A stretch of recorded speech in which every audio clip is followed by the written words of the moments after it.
offensive tools this Blackhawks team has. And boy, when you can kill time in the offensive zone inside their blue line, that's as good as any defense in the NHL. So I think that's part of the learning curve for this team. And obviously it'd be nice to score a couple more goals. And, I heard you talking earlier about some of the guys who have been snake bit lately. I hate to throw them in there, but I'll throw the defense in there too. And I think our leading scorer on defense is Artie Levshunov. Now, he's only 19, 20 years of age. But collectively, our defense haven't combined for a lot of points. And when you can get your D scoring and jumping up on the play and getting involved, boy, it changes the way the other team has to play. So, I hope we slowly start to see that from Artie. And obviously, Wyatt Kaiser, when he comes back, and I think he's been missed over the last half dozen or so games. That's really going to help the Blackhawks, I think. A different threat from the back end if some of our D can get more involved. Yeah, that's exactly where I was going to go next. I think I saw a stat that the Hawks are dead last in goals per game since Connor Bedard returned from his injury in early January. And it feels like even prior to Bedard getting hurt, he had been factoring in on close to 50% of the goals for the Blackhawks.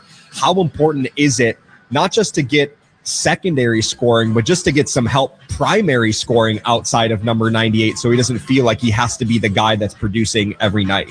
Well, yeah, it's huge. I mean, obviously, Connor Bedard can't play the whole game. And if he's playing 23, 24 minutes, that's a lot. And that's just a little over a third of the game. So there's 2/3 of the game where other guys can be making a difference. And that's where they have to try and shine. And guys like Ryan Donato have to try and step up. But here's a guy who had 31 goals last year, Charlie. And, he's been kind of snake bit a little bit this year. Burakovsky, in Jeff Blashill, I thought, put it perfectly. He realizes that he's capable of more right now, and he thinks it's going to come. He's been very patient with him, and I'm glad he has, because he is capable of playing alongside a guy like Connor Bedard. So it's going to have to run through the lineup. And you know what I'd like to see? I just like to see more shots generated. And I think I beat this drum maybe to death, but a lot of coaches now would rather have quality of shots than volume of shots. And my thinking is hockey is so random. There's puck bounces. It can go off a skate. It can go off somebody's shin pad. Just ask Tyler Bertuzzi. So just get the puck towards the net. And I think good things happen. And that was an old slogan we used when I played back in the 80s and 90s. I think it's a slogan you can use today. Get pucks to the net. Good things will happen. And, I think that might help solve just a little bit of it. And I wonder, too, how much the lack of power play scoring has kind of filtered into the 5-on-5, where the Hawks haven't just been not scoring on the power play, but it's been hard for them to generate some momentum and create chances on the power play, and maybe that's spilling into their psyches when it comes to 5-on-5 offense. Well, Charlie, I'll tell you what else it does, and I played with the New York Islanders, and they had Mike Bossy and Brian Trottier and Dennis Potvin, and when those guys scored on the power play, you could literally see a difference in their game. It just energized them, and it got them a little more excited. Listen, they were great players regardless, but when they could, get some points, some easy points, let's call it, on the power play, it just improved their 5-on-5 play. And I think it improved the team's play too, because all of a sudden you're playing with a lead and they're playing good, and boy, the other team's on their heels, and you can get going. So I don't think we really talk about. Yeah, I guess we do. The power play and the importance of the power play. You might let's say you get 3 power plays a game. That's one a period. That's not a heck of a lot. That's basically a tenth of each period, right? But if you can score on that power play, it just changes the complexion of the game. It gets those guys going. It kind of changes the way the other team plays too, because all of a sudden they're not so eager to maybe borderline penalty, hook a guy, hold a guy. Maybe you give that guy a free lane to the net, and all of a sudden you get some scoring chances that way. So it bleeds into other parts of the game. We've seen it. We saw it back when the Blackhawks were winning Stanley Cups, and other teams would not want Patrick Kane out there on the power play. They didn't want to see Dustin Byfuglien shot, so they wouldn't take penalties that maybe they thought that was possibly stopping a goal. They would let a guy go, and you get scoring chances that way. And kind of what Nick Foligno was talking about, what they did with Colorado yesterday, how they took too many penalties, and it allowed the elite players like Nathan McKinnon and Cale Makar to get their puck touches and feel involved in the game. So maybe just kind of drawing more penalties to get Connor Bedard and some of the offensive players to feel the puck a little bit more. Maybe that in itself would carry over into 5-on-5. Well, you're absolutely right. And the other thing it does too, look at a guy like Kevin Korchinski, who I thought played really, really well the last time he was in the lineup. He comes back into the lineup, and because of all the power plays and penalty kills over the first couple of periods, it affected his ice time. He's not in the power play. He doesn't kill penalties. So he wasn't really able to get into the game. And the coaching staff realized that. And it's not fair to a guy who's maybe played a couple minutes in a period to throw him out there when you kind of don't feel like you're a part of it. So, the power play, and I'll kind of go back to it again, it can really change the complexion of a hockey game. And I know the Blackhawks power play has been scoring, but as you duly noted, just one shot in 5 power plays in the last game. That's not going to do it. That doesn't give you momentum. That doesn't give you scoring chances, and that's where they have to ramp it up. All right, good stuff, Steve. This is what, your 5th game in 5 days? 4 games in 5 days? In as many days? Yeah. Thursday, Friday, Saturday, Sunday? Yeah. It might be because, Charlie, we love the game so much, it doesn't seem like work. So it's like I would do this for free, but don't tell WGN. Absolutely. All right, great stuff. Have a great call. All right, thank you. All right, that'll do it for the FanDuel Sportsbook Chicago Blackhawks pregame show. Dana Gray is filling in again for John Weideman one last time. He's going to have the call coming up with Steve Conroy next. You're listening to Blackhawks Hockey on 720 WGN. What do the Blackhawks and United Airlines have in common? The next generation has arrived, and the future looks bright. New planes are joining the United Airlines fleet every week, decked out with Bluetooth connectivity, screens and power at every seat, and bigger overhead bins to fit everyone's carry-on. Book your next trip on the United app or United.com today. United Airlines, proud to be the official airline of the Chicago Blackhawks. The NHL is officially back, and right now, new FanDuel customers can bet $5 and get $300 in bonus bets if you win. Put your first bet in the back of the net on FanDuel, America's #1 sportsbook and official partner of the Chicago Blackhawks. Must be 21 or older and present in Illinois. First online real money wager only. $5 first deposit required. Bonus issued as non-withdrawable bonus bets which expire 7 days after receipt. Restrictions apply. See terms at sportsbook.fanduel.com. Gambling problem? Call 1-800-GAMBLER. Flooded basement, clogged toilet, whether it's a plumbing emergency or a simple repair, Plumbers 911 is your trusted source for the best plumbers. All licensed, insured, and trained members of Local 130. Call 1-833-PLUM-911 and you'll instantly be connected with a trusted union contractor like Bishop Plumbing in Mount Prospect. Wherever you are in Chicagoland, a Plumbers 911 contractor is nearby. Call 1-833-PLUM-911. Plumbers 911. They get the job right the first time.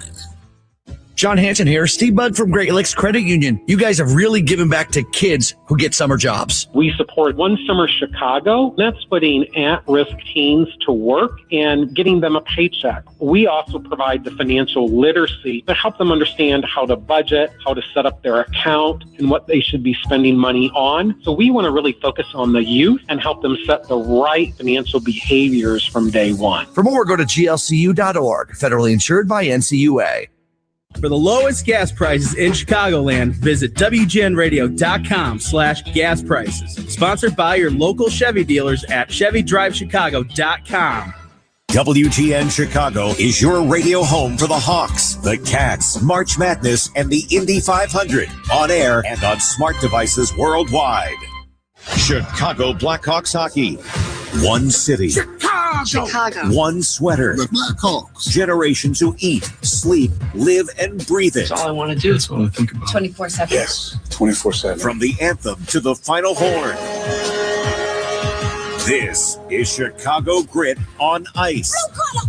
This is what we do. This is who we are. This is Blackhawks hockey. Loved by Blackhawks. With the call of the game, here's Dana Gray and Steve Conroy. Nestled between the mountains, the Hawks have set up shop for a Sunday matinee against the newcomers of the NHL. The Central Division road trip continues today in Salt Lake City. It's the Chicago Blackhawks and the Utah Mammoth on WGN. Hey, everybody, welcome to Dental Center here in downtown Salt Lake City. Dana Gray alongside Steve Comroy. We've got Charlie Romeliotis back inside the studio. Steve, the third game of the road trip. The Hawks have put together some good periods. They've been in both the games Thursday night in Nashville and yesterday in Colorado, but it's been late third period goals for the opposition that's put them over the hill. What's it going to take a little bit differently today to try and walk out with some points? Well, I think they're happy with the way they're playing defensively. They haven't given up a ton of goals. They haven't given up a ton of prime scoring chances. And Jeff Blashill, during the Olympic break, changed his defensive zone coverage, tweaked it a little bit, and I think it's worked out really well. I think the coaching staff really happy with it. One area, though, is they've got to try and score some goals. And you look at the last 3 games now, they scored a total of 3 goals. 2 of those have been on the power play, so just 1 even-strength goal. That's not going to win you a lot of hockey games. So defensively, okay. Offensively, not so much. We need some guys going, and it's not been Connor Bedard. He's been fantastic. Some of the other guys, maybe a little snake bit right now, maybe the confidence wavering a little bit, but that can get all blown away in one game, and hopefully this is a blowout for the Chicago Blackhawks. Yeah, you mentioned Connor Bedard. He's got goals in 5 of his last 6, points in 6 of his last 7. He looks like he's come out of the break just roaring and ready to go, like he was spending those 3 weeks itching to play. It's just incredible to see. It seems like every week Connor's showing us something a little bit different in his 3rd year. Well, I think he was motivated, right, because he got to watch the Olympics, and he wasn't a part of that team. Very well should have been, could have been, and he wasn't. But I think he, used it to his advantage, and he worked hard during the break. The team was basically off for 22 days, and he came back with a mindset. And I think he started the season with this mindset. He knows he's got the skill. He's had an NHL shot since he was 17 years of age. But one area I think he's really moved it up is his will. The will to get to tough areas, the will to take a hit to make the play. And that what separates superstars from just stars. And that's the category he is in right now. He is the elite among the elite. And we saw him even yesterday starting to mix it up a little bit physically. He took a penalty over by the bench, which probably could have gone both ways. But like you just mentioned, Steve, he's getting engaged in plays, and that's certainly a good sign of things to come. Let's turn to who's going to deliver. It's sponsored by Mitsubishi Electric Heating and Air Conditioning, electric heat pumps. For a better environment inside and out, visit getacomfyhome.com. I am going with Frank Nazar in his 100th NHL game here this afternoon in Utah. It seemed like yesterday he was starting to turn things around and find the puck on his stick just a little bit more. Just seems like if he can get one early, maybe the floodgates will start to open up for Frank here in his 2nd season. So I'm going with Nazar for my Who's Going to Deliver. Steve, I'll turn it over to you for the keys to the game, sponsored by your Chicago and Northwest Indiana Hyundai dealers. Well, Dana, first off, get ready for a mammoth storm. The Utah Mammoth, they come at you hard. They come at you fast. They come at you in a bad mood.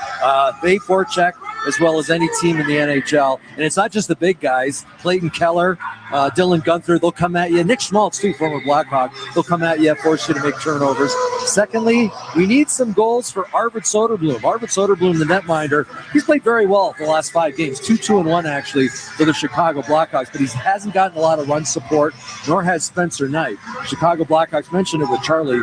They've scored 3 goals in the last 3 games, just one of them even strength. So try to get some even strength goals. And then finally, power play, keep up the mo. 3 power play goals in the last 4 games. That follows a stretch where they went 10 games, 10 whole games without a power play goal. Entries have been better. Connor Bedard, obviously, get him the puck. I think the power play could make a difference tonight. Power play has gone 1 for 5 over the past 2 games in Nashville and yesterday in Colorado. The penalty kill has been exceptional on the road, especially as of late. PK during the last 10 road games has only allowed 2 goals. We'll get Steve's who he's banking on after we send it down ringside for the national anthem. Starters and puck drop coming up in just a moment. It's United States Air Force First Lieutenant John Riley, who has served for 12 years. And now, here to perform the Star-Spangled Banner, Kaylee Bucio. Oh, see, can you see by the dawn's early light what so proudly we hailed at the twilight last gleaming, whose broad stripes and bright stars through the perilous fight o'er the ramparts we watched were so gallantly streaming, and the ragged red glare the bombs were seen in air gave proof through the night that our flag was still there. Oh, say does that star-spangled banner yet wave o'er the land of the brave and the home of the brave. A beautiful rendition of the Star-Spangled Banner, thanks to Haley Busio here in downtown Salt Lake City. Just about ready for puck drop between the Blackhawks and the Utah Mammoth. But first, who are you banking on? It's sponsored by Marquette Bank. Love where you bank, celebrating 80 years of neighborhood banking. Dana, I'm banking on Andre Burakovsky. He's been under the spotlight, I'd say, for the last 3 weeks, and the pressure's on him. He's a talented hockey player. I think he's been pressing a little bit. He feels the pressure. But tonight, he's playing against the team he's had some success against. 2 goals in the 4 games he has played against Utah. So I am banking on Andre Burakovsky. Arvid Soderblom in the net to our left and to our right, Karel Vejmelka. He started the most games in the NHL so far this year, 46 contests. He leads the league in 28 wins as well. Dickinson meeting Kerfoot at center ice. The puck is down, and we're underway. Blackhawks will skate left to right for you here in this opening period inside Delta Center. Puck immediately in the Chicago zone. Grizzly trying to clear it out of that right wing corner. Floats to the left wing boards where Murphy, the defenseman, will chip it out to center ice. Kerfoot laying it back. Ole Mata, the former Chicago Blackhawks D-man. He'll have it deflecting off of Kerfoot. He races after the puck. Didn't get much on the shot from the goal line. It rolls over towards the boards. Picked up off the wall. Skated in by Carcone. He'll feed the point. Has his man in Ian Cole, the veteran defenseman. Throws it down low in the opening minute of the first period here at Delta Center. Here comes Tyler Bertuzzi grabbing the puck off the far wall in the attacking zone. First look offensively for the Hawks, playing their back-to-back. Chicago and everybody in the NHL having a tough schedule, especially the rest of the stretch. They are packing in the games. As great as the Olympics were, it does handicap folks a little bit, making sure that they can make up all those contests. Here comes Clayton Keller burning into the zone. The Utah captain shoots on net, and Soderblom makes the save. He fought it off with the blocker. Puck rolls up to the right point. Held there by John Marino, the Massachusetts native. Moved it down to the corner once more for Keller. Vlasic with a strong play. Knocked Keller off the puck, but he gets it right back. Here comes Andre Burakovsky. He'll float it across the blue line. Vlasic follows up from the red and dumps it in. Touch for Schmaltz. He corrals it in the corner. Utah possessing, moving right to left. Onto the turning stick of Jack McBain. He'll float down the boards. Ran right into the check of Grizzly. Then hit Artyom Levshinov, who had a good bounce-back game yesterday in Colorado. Frank Nazar in his 100th NHL contest. He'll float it deep. Vejmelka plays it around the boards with the stick. Up top to Grizzly. Donato in the slot. Spins and shoots. Stop made. Rebound just put wide. Floated back out in front. Jammed at by Nazar and Donato. A third whack. Played into the middle for Teravainen, but he couldn't get the shot up. Now Levshinov follows up, and a glove stop made by Vejmelka.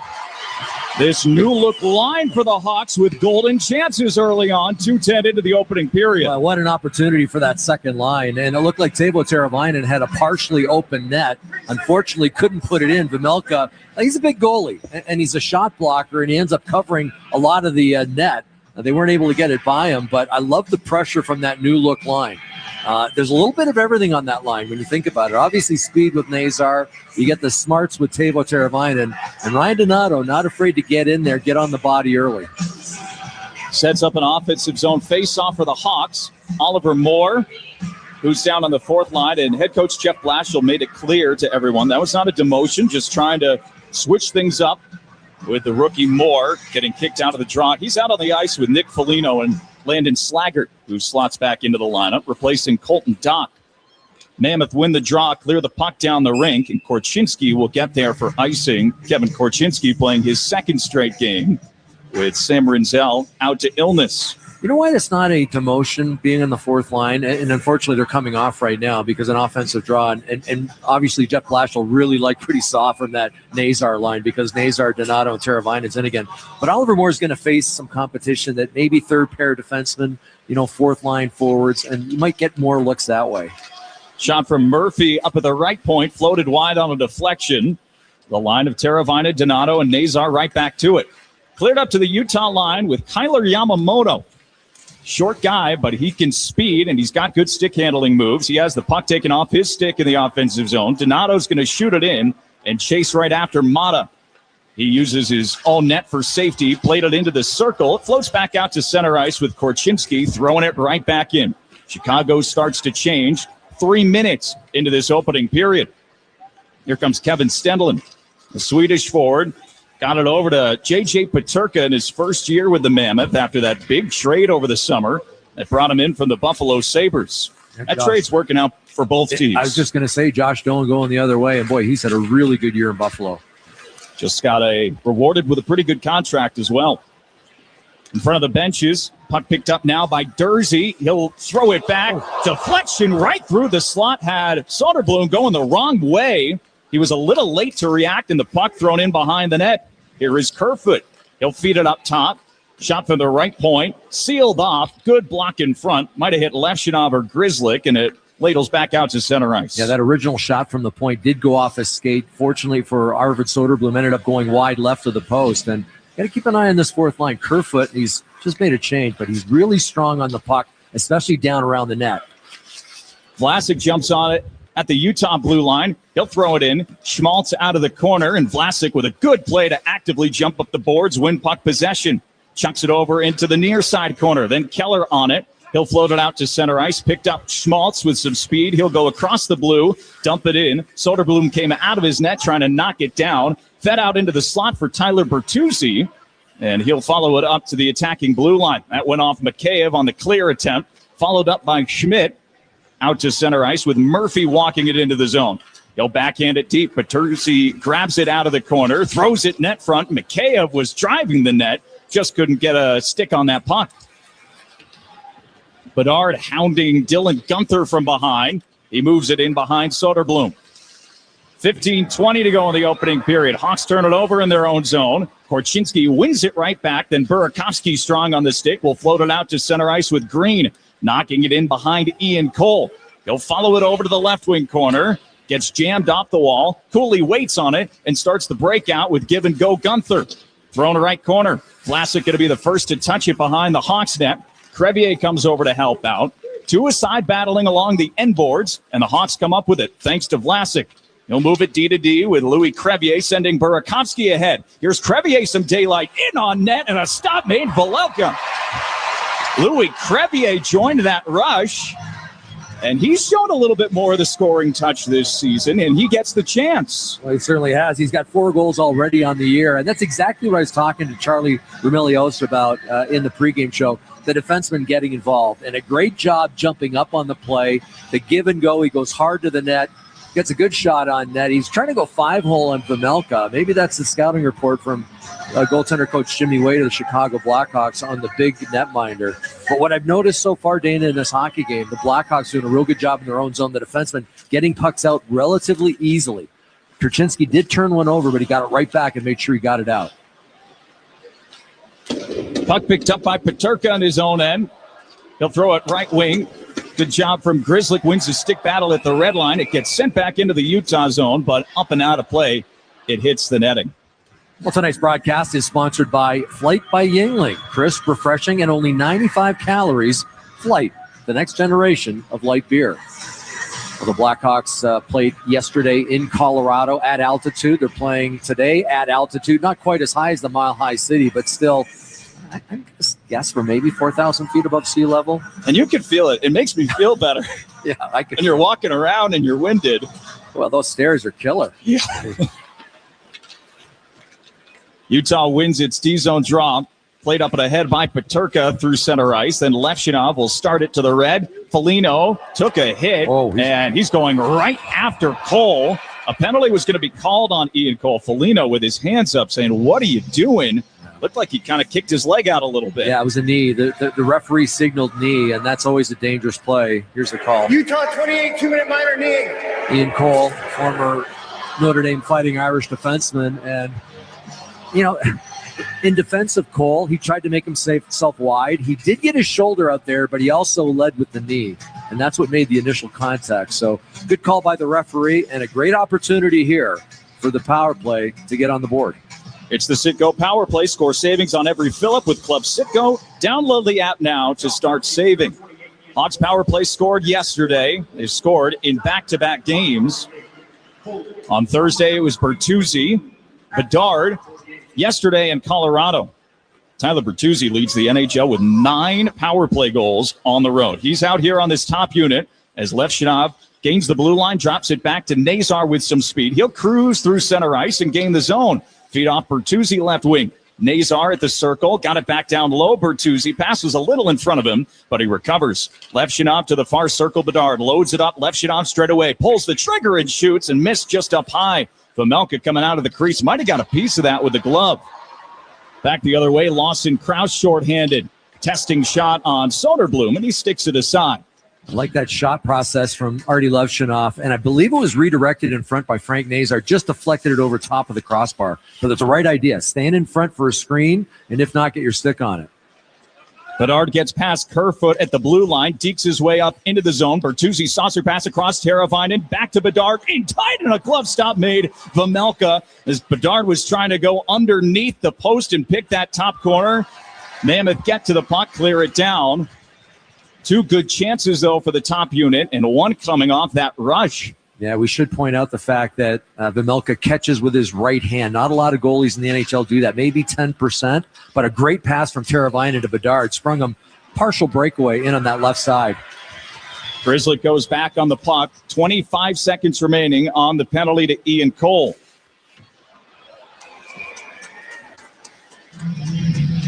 Stoppage is going to keep the face-off here inside the Chicago zone with 20 seconds remaining in the penalty for kneeing.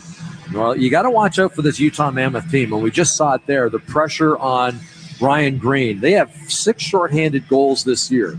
That's good for 8th in the entire NHL. So they're in the top 25% of all NHL teams scoring shorthanded. They got an offensive zone face-off here to the right of Soderblom. It's time for the Four Seasons Face-Off. Your trusted local experts for heating, air conditioning, plumbing, sewer, and electric.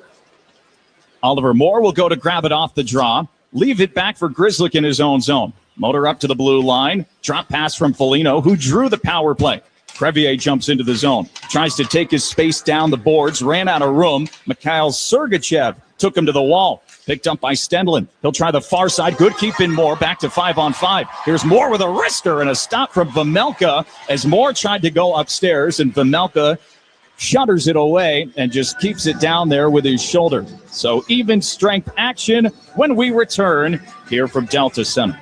No score between the Mammoth and the Blackhawks. You're listening to Chicago Blackhawks hockey on 720 WGN.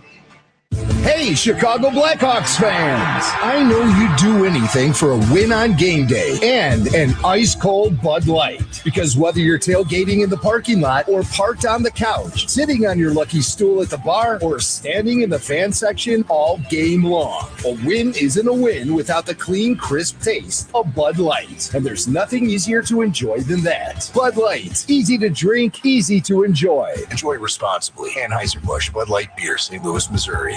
Jiffy Lube's quick, quality 15-minute oil change service will have your car ready before you know it. It's so fast, you'll find yourself saying, already ready? Even now, after I just told you, you'll still be surprised at how fast and efficient it is. Plus, Jiffy Lube does more than just oil changes fast. They'll take care of the preventive maintenance your car needs to keep running smoothly, like free fluid top-offs, battery checks, and more. All in a jiffy. So come in today. You're practically already ready. When injuries slow you down, you need a team that knows how to get you back in the game. At Illinois Bone and Joint Institute, their highly trained professionals work together to deliver empathetic, timely, and efficient patient care so you can move better, live better. And if an injury happens after hours, they've got you covered with IBJI Ortho Access beyond their regular clinic hours. Illinois Bone and Joint Institute. Learn more at IBJI.com. That's IBJI.com. Hey, this is Jeremy Roenick. Let's get you back to Hawks hockey. Here are the boys. And thanks, JR. And experience the Blackhawks like never before with our 2026-27 membership plans. Benefits include discounts on concessions at the United Center, priority access to home playoff games, and exclusive member-only events. Secure your spot next season or talk to a rep today at blackhawks.com/membership. 8 minutes into the first period here in Salt Lake City. No score between the Hawks and the Mammoth.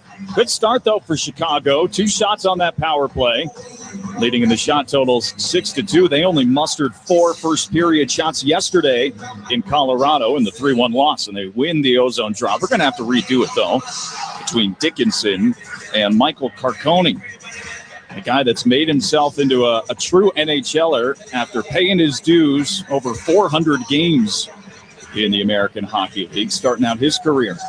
Love stories like that. Guys who just never quit, even though they're in the minors for 4 or 5, maybe even 6 years. They finally get a look. Also fires up the rest of the guys, too, knowing what went into to get to that point. Mikheyev hit on the forecheck. Will free it up in behind the net for Dickinson. Hawks have it in the offensive zone with Tyler Bertuzzi out of the corner. Tried to pass it through the trapezoid. Good read there from Nate Schmidt, the veteran, who will send it D-to-D with Marino. Joining the rush, it's Schmaltz left wing. Bertuzzi gets back, forces the pass to Keller. Near dot, Marino straight away. A good stop out in front. Marino with the quick wrister from the mid-slot as Mikheyev leads the rush. He'll dump it in. Chicago changes behind. Yeah, that was Clayton Keller who made that pass to Marino, and not a lot of people could see that pass. Clayton Keller can. Kind of like Connor Bedard in that respect. You're really high hockey IQ and can find those open men just in a split second. Here comes J.J. Peterka with some room to the near dot. He'll circle the net, float it in behind. Peterka just coming off his Olympic tour with Team Germany. Donato to a loose puck in the D zone. He'll chuck it in behind the Hawks net. Murphy, feeling pressure, turned it over to Yamamoto. Out in front, Hayden, extra feed. Good save from Soderblom. He comes across right to the left and denies that one-timer. Yeah, Peterka was locked and loaded, but the key here was the read, and it was the read by Arvid Soderblom, who has only played, well, actually, his last game was 30 days ago. So he's obviously the backup goaltender. Doesn't get a lot of work with the way that Spencer Knight has played. But as I mentioned with Charlie, he's played very well over the last 5 games. Record of 2-2-1 in the 5 games. Wins against Vegas and Dallas. And one of those losses, a shootout loss to the Tampa Bay Lightning, where he only gave up 1 goal. So great example there of reading the play before it got to him. 9 minutes gone in the first. No score. Back for the puck, Dursey behind his own net. Original Leafs draft pick. He'll start to headman, slide it right wing side, knocked in deep by McBain, but it's a delayed offside against the Mammoth, so this should allow the Hawks a clean exit with Murphy in his own zone. To his left for Grzelcyk, out to the red line. Moore and Slaggert combine to get it deep, and the Hawks start to make a change. The 4th line today of Foligno, Slaggert, and Oliver Moore. McBain in his own zone, watched closely by Bedard. Cross-ice pass deflects off the stick of Slaggert, finds Logan Cooley in the offensive end. And Alex Vlasic jumps on it for the Hawks. Banks it up to the Hawks' blue line. Delayed pass across for Levshinov. Bedard with his back to net at the red line. Had it knocked off his stick for a moment, then protects it away from Ole Mata. Fed right back to Bedard by Levshinov. At a standstill, entering the zone creatively, feeds the right wing boards with Burakovsky. Now Green and Bedard have joined him in the offensive zone. Halfway through this opening period, no score here inside Delta Center. Behind the Utah net, Green trying to force a puck off of Cole's stick. It floats past Levshinov out to center ice, where it's carried back in by Kerfoot. He'll drop it off at the circle. Carcone at the goal line. Swings in behind, a wraparound attempt, and the pillow comes across for Soderblom to make the stop. Nice play by Carcone. He realized he didn't have anyone to pass it to, so he circled the wagon, tried to stuff it in, and Soderblom was there. Namath trying to catch the Hawks at a change. It's Marino. He looks across the ice. Schmaltz heals the one-timer. He was ready to let it go from the near circle. Good pass, too.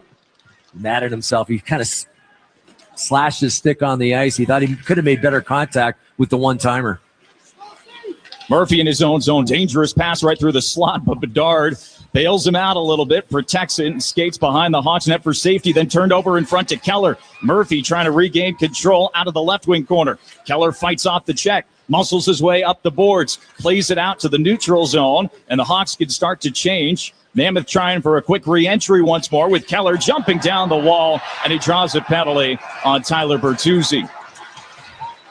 So Utah going to get its first power play of the game when we return. No score from the Delta Center with 8:43 to go in this opening period. You're listening to Chicago Blackhawks hockey on 720 WGN.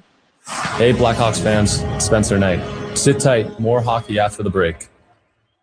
Here's a club you'll want to get into, Club Citgo. It's the super easy app that opens the door to great fuel savings and more. Sign up and instantly save 23 cents per gallon on your first fill-up, plus everyday savings that really add up.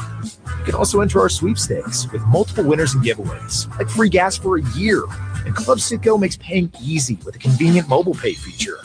So welcome to the club where all the action is. Download Club Citgo today. Savings could up to 30 gallons, only at participating locations. Data rates may apply.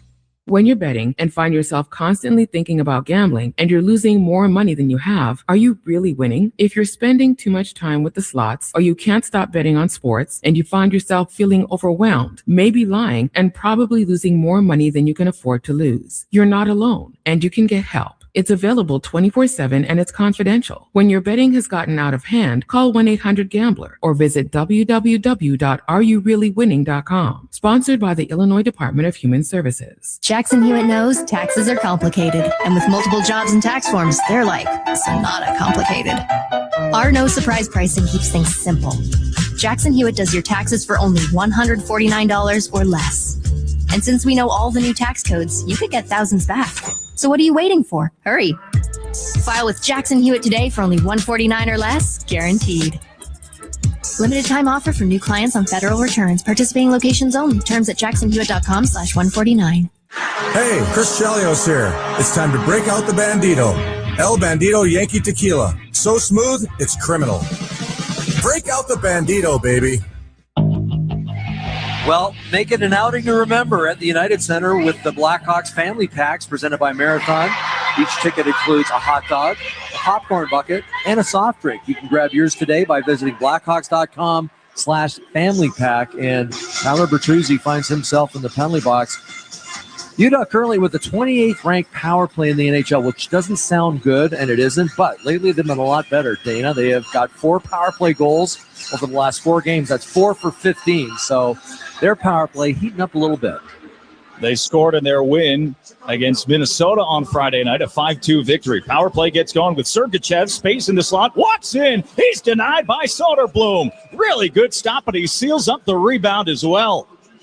You don't see Connor Bedard killing a bunch of penalties. Obviously, when they're trailing in a hockey game, you do. But he started the penalty kill here with Jason Dickinson. And, you know, I think what Jeff Blashill's trying to do is use him as an offensive threat. And unfortunately, he missed Sergachev coming in. Sergachev got the puck towards the net. But keep an eye on 98 while shorthanded. Hawks win the faceoff in their own zone. Vlasic looking for a lane to clear. He delays patiently. Really nice job from the Blackhawks defenseman. He's going to take the puck and rush it in, and he draws a penalty. You called it, Steve. The Hawks looking for an outlet of offense, and Alex Vlasic just kept taking the space he was given. I love the patience, though. Dana, you know how hard it is when you're shorthanded to just try and rush it and get it down the ice? And that's what you're taught. You know, ice the puck when you get it. But tripping is the call on Krause, and he draws the penalty. So he showed some confidence in himself. He showed some patience, and he walked it up the ice himself. He took the ice that they gave him, and that's what you're taught as a defenseman. And Krause ends up coming back. Probably didn't have to do that. There was still a couple of Utah players back to cover, but Krause takes the penalty. So we'll see 4-on-4 hockey for the next minute 36 and an abbreviated 24-second power play once Tyler Bertuzzi comes out of the penalty. You know what, Steve? I think we missed something coming out of the break. They called a coincidental penalty on Keller. They're skating 4-on-4, so that made it 4-on-3 now, the power play for the Hawks. They gave Keller a late penalty for embellishment. He did go down easy. So it's 4-on-3 power play Hawks. Teravainen with it at the near circle. To Nazar up top straight away. Bedard picking it up.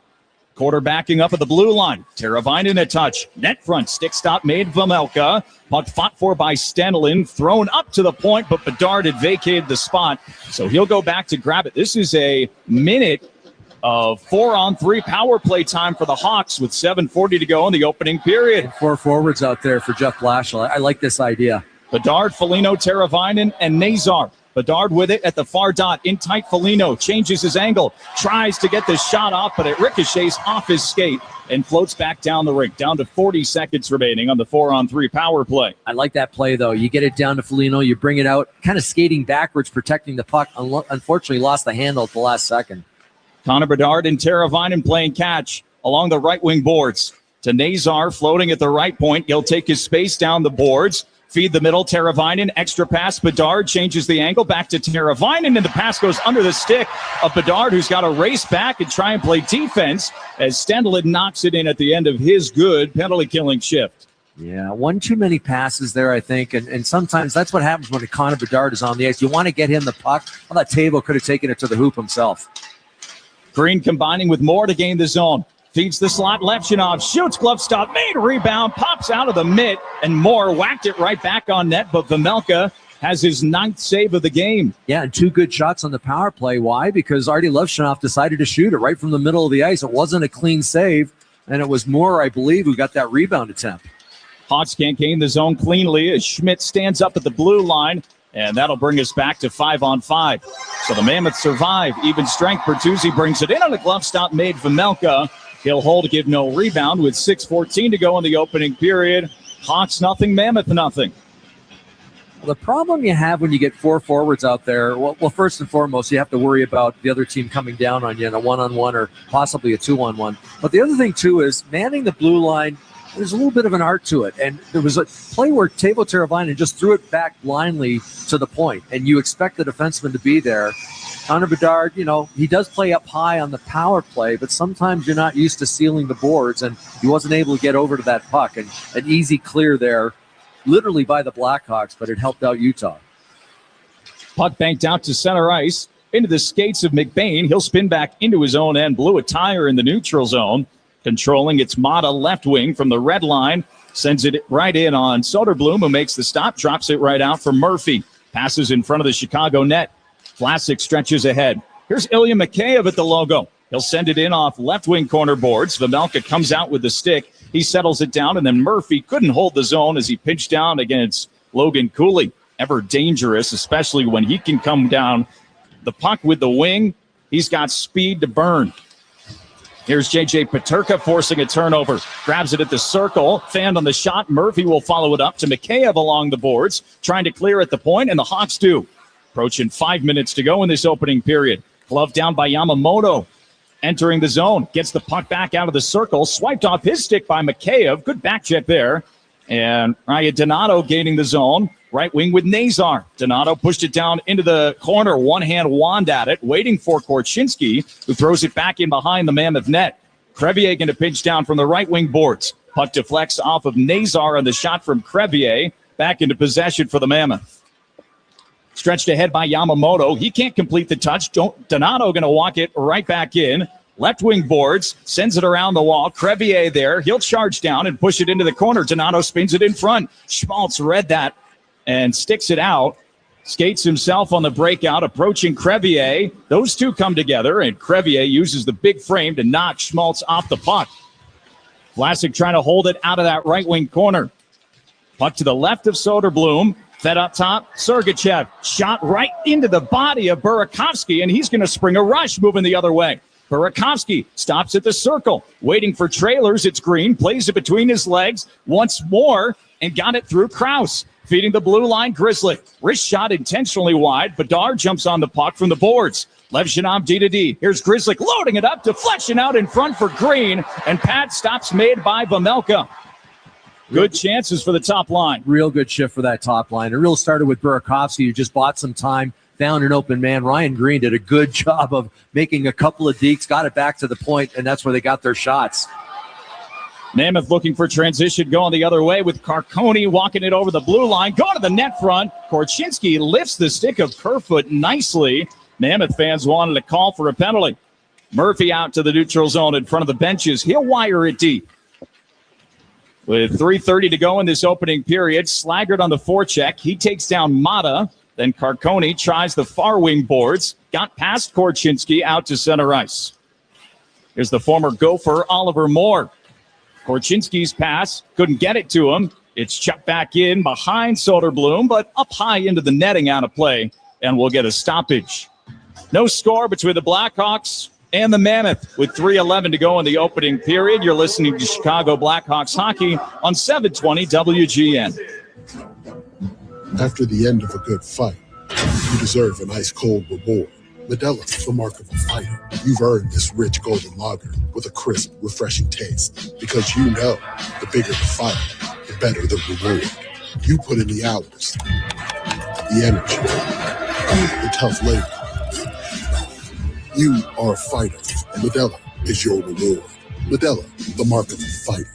Drink responsibly. Beer imported by Crown Imports, Chicago, Illinois. Hey, hockey fans, it's Charlie Romeliotis. If you're ready to upgrade your outdoor living space, look no further than TimberTech Decking and Railing. TimberTech is the #1 premium composite decking brand, and it's tough enough to handle anything. It looks just like real wood, but without the costly maintenance of a wood deck. It won't rot, warp, splinter, or peel ever, and it's backed by industry-leading warranties, so your deck will last season after season. Connect with a local contractor or visit free samples at timbertech.com to see the TimberTech difference for yourself. TimberTech, everything wood should be.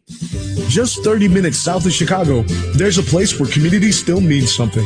Welcome to Oak Forest, a family-friendly city where great schools, welcoming neighborhoods, and affordable living come together. From blue ribbon schools and faith-based organizations to local events, parks, and hometown restaurants, Oak Forest is a place where neighbors know your name and kids have room to grow. Oak Forest, all good things close to home. Visit oak-forest.org. That's oak-forest.org. This is Chris Chelios, and you're listening to Blackhawks Hockey. Now back to the game. Hey, thanks, Chris. And the Blackhawks are kicking off the final chapter of the Centennial season with a celebration night of the Next Originals, presented by BMO. Join us at the United Center next Friday, March 6th, as the Vancouver Canucks are in town. The first 8,000 fans in attendance will also receive an exclusive Tommy Hawk bobblehead.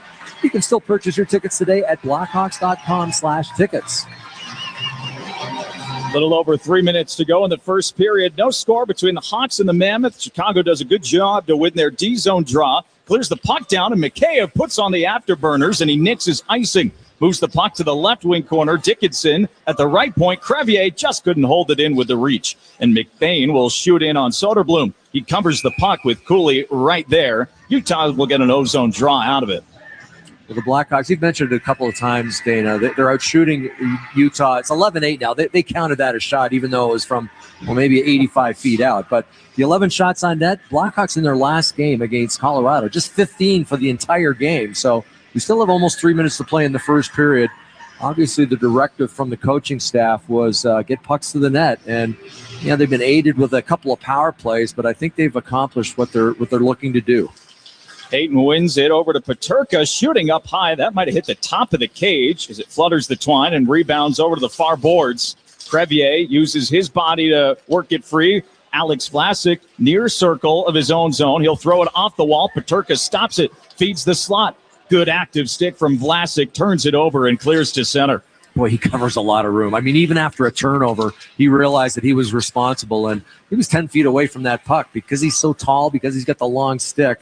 A nice pick off of that Peterka pass. That's not easy to say that 5 times fast. Popping my peas. That's what the windscreens are for. Krause in his own zone. He'll slide it right wing. John Marino, puck deflects right up into the stands to about the 9th row, and a good quick catch turns into a souvenir. Bunch of gals. A gal grabbed that one. Yeah, good for her. Those are the seats that you got to keep your head on a swivel. There's no netting around. They're great seats, bud. Oh, absolutely. Be active. You want to pay attention. Just getting back to the shot totals, they've only had 30 shots in a game. That was 7 games ago. One time in the last 13 games, the Blackhawks have had 30 or more shots. So I think that's an important stat to keep track of for tonight. They're well on their way. Keller in the O-zone trying to pass it down low for Marino. Marino has it out of the corner. Floats it to the far circle. Here's Keller with some space. He'll rip it wide of Soderblom. It rolls in wide of his blocker side. Puck to Schmaltz. at the blue line. Couldn't be held in by Schmidt. It went right under his stick, and it rolls back into Utah ice. Schmidt with a tight turn, turned it over. Here's Nazar. He gets tricked down while charging the net.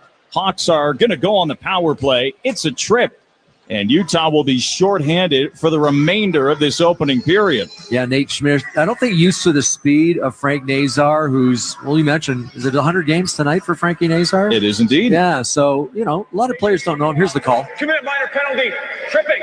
Tripping's the call on Schmidt, and he's a penalty killer, so it's good that he's off the ice. But Frank Nazar, I think, can surprise guys with his speed, especially his burst of speed. His first couple of strides really good, and that's where it caught Nate Schmidt kind of flat-footed.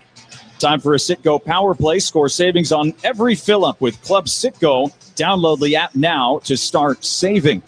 Face-off between Stendelin and Nazar. Right off the draw, here's Bertuzzi in front, and he couldn't get this shot on net. The puck just floated to him, very similarly to how Bedard had that chance yesterday. Levshinov tries to move it net front. That was blocked by the range of Cole, and he'll clear down the rink. A nice draw by Frank Nazar, and then he helped himself on the play. He's just been all over the puck. Did you pick the click today? He was indeed. He's having a good one. 100th game. Yeah. Got to go to him. Levshinov, right point. Left side, it's Bertuzzi. Up along the right wing boards, Bedard moved it straight away. Levshinov feeling some pressure from Kerfoot, so he'll chuck it down into the trapezoid. Schmaltz and Bedard go for it out of the corner. Lifted stick in tight. Teravainen scores! He finds the puck right off the left post and stashes it in behind Karel Vejmelka. And the Hawks, for the third straight game, have a power play goal, and they lead 1-0 in Utah. Well, Tavo was Johnny on the spot, and with that goal, it's time to break out the Bandito. Celebrate every goal this season with El Bandito, Yankee Tequila, and Ian Cole with maybe a questionable pass to the front of the net to Mikhail Sergachev, who wasn't expecting it. It went off his stick. Maybe Tyler Bertuzzi touched it, but it goes right to Teravainen. They were in scramble mode then, and down a man, Teuvo Teravainen just lifted it up over the sprawling netminder, and a very important power play goal late in this first period. The Hawks score with 55 seconds to go in the first period. It's Teuvo Teravainen on the power play. Gives Chicago that 1-0 lead.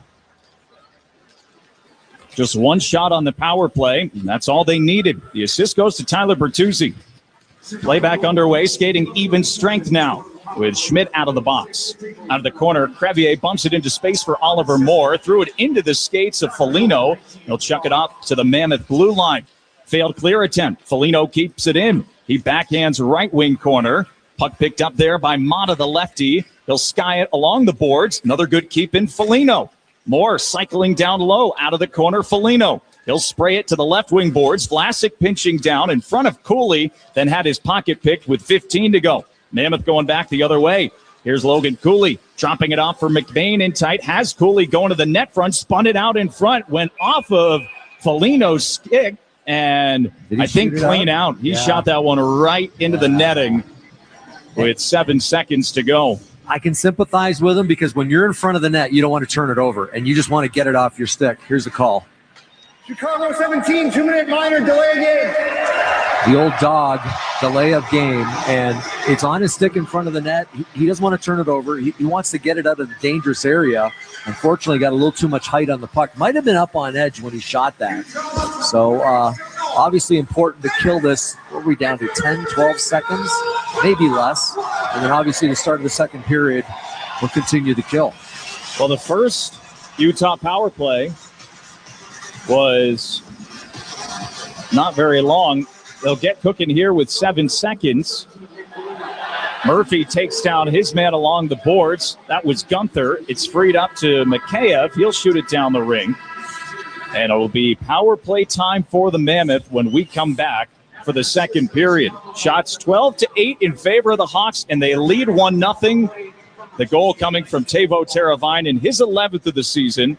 Tyler Bertuzzi picking up a power play assist. All in all, despite a couple of early shifts in their own zone, it seemed like the Hawks started to tilt the ice after that, find their legs. Yeah, the Nazar line got out there after a couple of, maybe tough shifts in their own zone, extended time for Utah, and the Nazar line came out, got a couple of good chances, and then it seemed the team got some momentum off of that. And I look back on this first period now, and every line really contributed. The Bedard line had some looks. The Nazar line, maybe the best line. Mikheyev, our Dickinson line did a real good job. And the fourth line, especially towards, unfortunately, Foligno ended up shooting that one out. But later in that period, the fourth line had some really good offensive extended time in Utah's zone. So right now, all the cylinders are clicking. Let's see if they can keep it up for the next 40 minutes. Thought Alex Vlasic had a really good first period with a couple of different plays, but you mentioned it, Steve, about halfway through that period. The exits were quite clean coming out of the D zone for Chicago. Yeah, Vlasic was really good with his patience, his poise. I thought Connor Murphy, again, stuck out to me, just making some good plays. Korchinski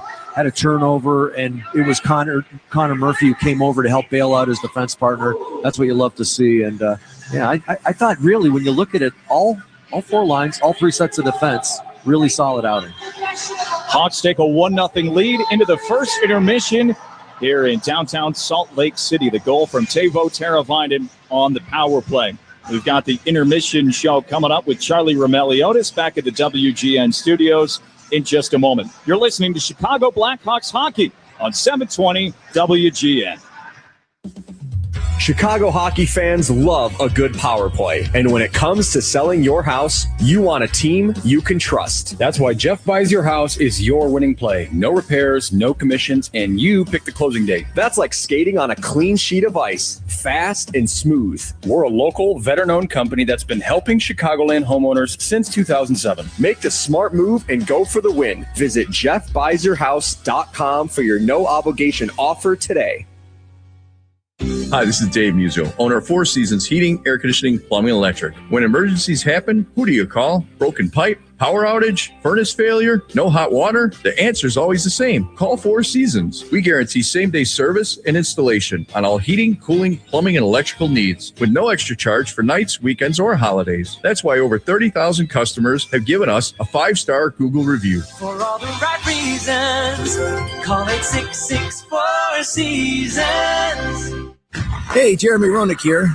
I played in an era that was tough, gritty, old school. But I got major respect for the next generation of hockey. The speed, the skill, the precision. That's what I see in Flight by Yuengling. It's brewed by the oldest brewery in America, but built for today. 2.6 carbs, 95 calories, clean, crisp, real beer flavor without the heaviness. This is the light beer that keeps up with the modern game. Flight by Yuengling, the next generation of light beer. DG Yuengling & Son, Pottsville, PA.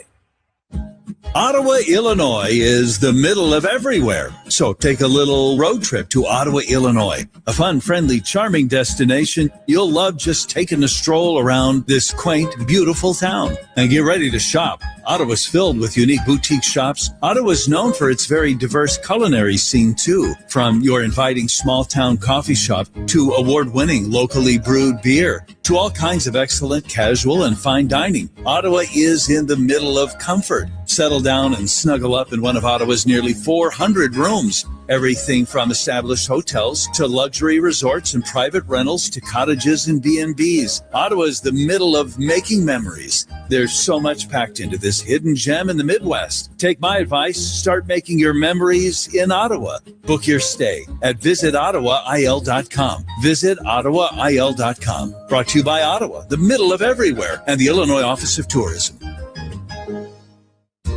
Many people ask, how often should you have your fireplace inspected? The answer is every year. So if you can't recall the last time you had your fireplace inspected, schedule now with Lindemann for just $72. Visit WGNfireplace.com.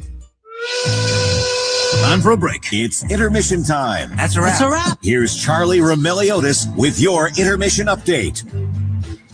20 minutes is in the books over in Utah, and the Blackhawks hold a 1-0 lead for the second day in a row after they did the same in Colorado less than 20 hours ago.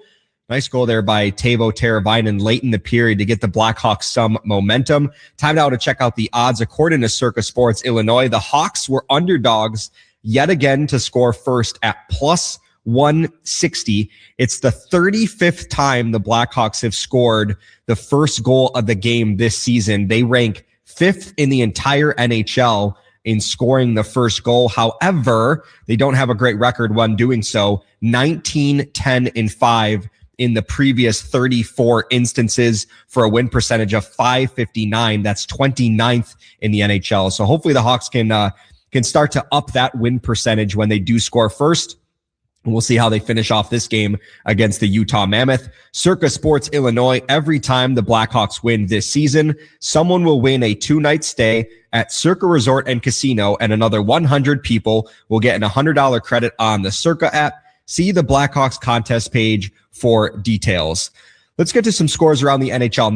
Not a busy schedule today in the NHL, only 5 other games. One of them has already gone final from an afternoon contest over in Pittsburgh, where the Penguins shut out the Vegas Golden Knights 5-0 behind a 22-save performance from Arturs Silovs for the Penguins, who improved to 10-1-3 in their last 14 games. So they're doing a pretty decent job over the last couple games, treading water without Sidney Crosby. Something to note in this game, Vegas Golden Knights captain Mark Stone left in the first period with an undisclosed injury. I'm not exactly sure what the injury is. I looked at the video and it looked fairly harmless. So hopefully it's not long-term for the Vegas Golden Knights. Some other scores around the NHL. The only other game currently going on, the San Jose Sharks and Winnipeg Jets. In San Jose, it's Winnipeg that holds a 1-0 lead through one period of play. Morgan Barron has the lone goal for Winnipeg. The Blackhawks are going to be in Winnipeg on Tuesday. The Jets are coming off an overtime win on Wednesday against the Vancouver Canucks, but then they lost in overtime to Anaheim on Friday, 5-4. So let's see what they do over in San Jose today. And then 3 other games on the docket. The St. Louis Blues are in Minnesota to take on the Wild. Robert Thomas, the St. Louis Blues superstar center, was activated from injured reserve earlier today following a temporary leave of absence because of a personal matter. He has not played since January 10th because he also underwent a right leg procedure a couple months ago. Someone to keep an eye on, by the way, around the trade deadline. He's going to be super coveted 5 days away from the trade deadline. I wouldn't be surprised if Robert Thomas's name really heats up for St. Louis, but good to see him back in the lineup for the Blues later today. The other thing to note in that game, Kirill Kaprizov is sitting at 218 career goals in the NHL. He's 1 goal shy from tying Marian Gaborik for most in Minnesota Wild history. So Kirill Kaprizov going for history over in Minnesota later today. The New York Islanders are hosting the Florida Panthers later tonight. It's the lone game on ESPN later today. The Islanders are on a 4-game winning streak, and in 3 of those wins have come in overtime. So they've got things done over in extras. Dmitry Kulikov, Florida Panthers defenseman, is a game time decision. He's been out since October 9th with an upper body injury sustained in the 2nd game of the season. And then the last game is the Anaheim Ducks hosting the Calgary Flames tonight. Anaheim is looking to extend their winning streak to 5 games. Some other NHL news. LA Kings announced earlier today that Jim Hiller has been relieved of his head coaching duties, and assistant coach DJ Smith has been named the interim head coach.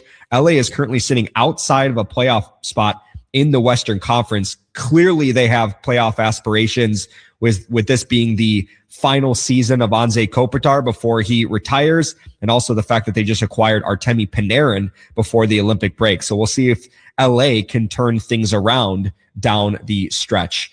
Meanwhile, over in Utah, the Blackhawks hold a 1-0 lead on the Mammoth. We'll take a quick break and break down that first period. Next, you're listening to Blackhawks Hockey on 720 WGN. Mornings on WGN start at 6 with me, Bob Surratt. Nights along to Blackhawks Hockey and sometimes Landecker. Come on. No! It's just a golf lesson, champ. Listen up. I can't. See that Hyundai Santa Fe? Yeah. I only paid to know. Finish up on your own. I gotta run. Deal's so right, it almost feels wrong. The Hyundai Getaway Sales Event. Right now, for a limited time, lease a Hyundai Tucson for $229 a month. Or get 0% APR for 60 months, plus 0 payments for 90 days. Offers end March 2nd. Call 224-661-0068 for details. All my life, my mom sacrificed so much for our family. So when she needed a life-saving liver transplant and I learned I was a match, I didn't hesitate to be her donor. I was nervous for my mom, who would be facing it all in English, her second language. But thankfully, our team at Northwestern Medicine spoke Spanish, putting our family at ease and making the entire experience seamless. Top 10 in the nation for transplant volume, the team at Northwestern Medicine performed a living donor transplant. First, removing a portion of Francisco's healthy liver to then transplant to his mother, Dolores. Northwestern Medicine has saved the most lives through organ transplant in Illinois and its surrounding states. Now my mom's feeling better than she has in decades, and she's back to giving it her all. This time on the dance floor at my wedding. Northwestern Medicine is committed to providing world-class care across Chicagoland, because what makes us better makes you better. Learn more at nm.org/transplant. The professionals at Plumbers 911 Chicago are ready to answer your call. They'll get your plumbing job done right the first time. Their phones are open 24/7, 1-833-PLUM-911. WGN Chicago is your radio home for the Hawks, the Cats, March Madness, and the Indy 500. On air and on smart devices worldwide. First intermission over in Utah between the Blackhawks and Mammoth. Hawks are winless so far on this 4-game road trip coming out of the Olympic break, and they hold a 1-0 lead through one period against the Mammoth.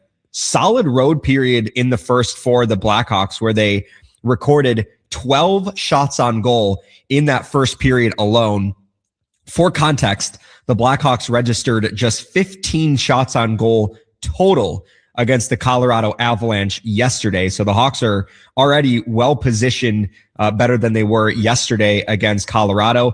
Hawks had a few power plays in that first period as well, one of which was a 4-on-3 where the Hawks went with 4 forwards on it, with Connor Bedard, Frank Nazar, Teuvo Teravainen, and Nick Foligno, who presumably was in that spot because Tyler Bertuzzi was sitting in the penalty box. And then Hawks end up capitalizing on their third power play of the game, thanks to Teuvo Teravainen. We talked about it in the pregame show, how needed it was for the Blackhawks to get some scoring outside of Connor Bedard. And Teuvo Teravainen was one of the 4 players that I singled out in the pregame show. He had just 1 goal in his previous 12 games. Well, he finds the back of the net for the Blackhawks and gives them a 1-0 lead. But how about the play by Tyler Bertuzzi as well to strip that puck away from defenseman Miguel Sergachev that led to the goal? So yet another assist or a goal that Tyler Bertuzzi has factored in on for the Blackhawks. He's just been absolutely dynamite for Chicago all season long, and contributing on that goal yet again. Lastly, I'll maybe single out just a little bit of a negative in the Blackhawks in that first period. They won only 3 of their 19 faceoffs in the first, and all 3 of those faceoff wins came from Frank Nazar, who was 3 for 6 in the first period. The rest of the Blackhawks roster went 0 for 13 at the dot for Chicago. So that's got to be an area of improvement moving forward in the second period and on for Chicago, because you don't want to start shifts trying to chase the puck. But the Hawks, I thought, did a good job regardless of registering some shots on goal, which, by the way, I'm just realizing they added a shot on goal for the Blackhawks, who now have 13 shots after they had just 15 total against the Colorado Avalanche. Hawks hold a 1-0 lead through one period of play over in Utah. We got second period action coming up next. You're listening to Blackhawks Hockey on 720 WGN. Football season may be over, but there's still plenty to wager on at Circa Sports. From college and pro basketball to hockey and more, Circa Sports offers a wide range of betting options. Experience sports betting the way it should be. High limits, competitive moneyline splits, and no betting fees. Whether you're eyeing March tournament futures or props on your favorite players, Circa Sports has you covered. Download the Circa Sports app or visit circasports.com. Must be 21 or older. Gambling problem? Call 1-800-GAMBLER. To 15-year-old Harper, buying an $80 vintage rock t-shirt is a great investment. To Harper's mom, this logic has a few holes in it. So she helped Harper open a Wells Fargo Clear Access banking account. With no overdraft fees and tools to track spending, Harper's learning. one heavy metal tee at a time. However you make money work, Wells Fargo can work with that. Terms apply. Visit wellsfargo.com/deposit disclosures for fees and details. Get your early bird tickets to join me for an evening of German-inspired food and fashion at the 2026 Gala at the Hegler Karras Mansion. You step into the Grove at this mansion for a night where Victorian elegance meets artistry. It's September 19th. The tickets are on sale right now. Take advantage of early bird pricing. They expect it to sell out again. You'll enjoy exquisite food and drink, live music, and fashion inspired by the mansion's 19th century heritage. Proceeds support the legacy of the Hegler Karras Mansion. It's a 150-year-old, 7-story architectural treasure in LaSalle. You think your house is expensive to keep up? Imagine that. Get your early bird tickets to join me for an evening of German-inspired food and fashion at the 2026 Gala. I want you to click on tourthemansion.com right now. Click on tourthemansion.com. Tourthemansion.com. Permaseal, the leader in basement waterproofing, also offers foundation repair, concrete restoration, and attic insulation. Call 800-421-SEAL or visit permaseal.net. Up next, the second period. Here's Charlie Rebelliotis with your recap.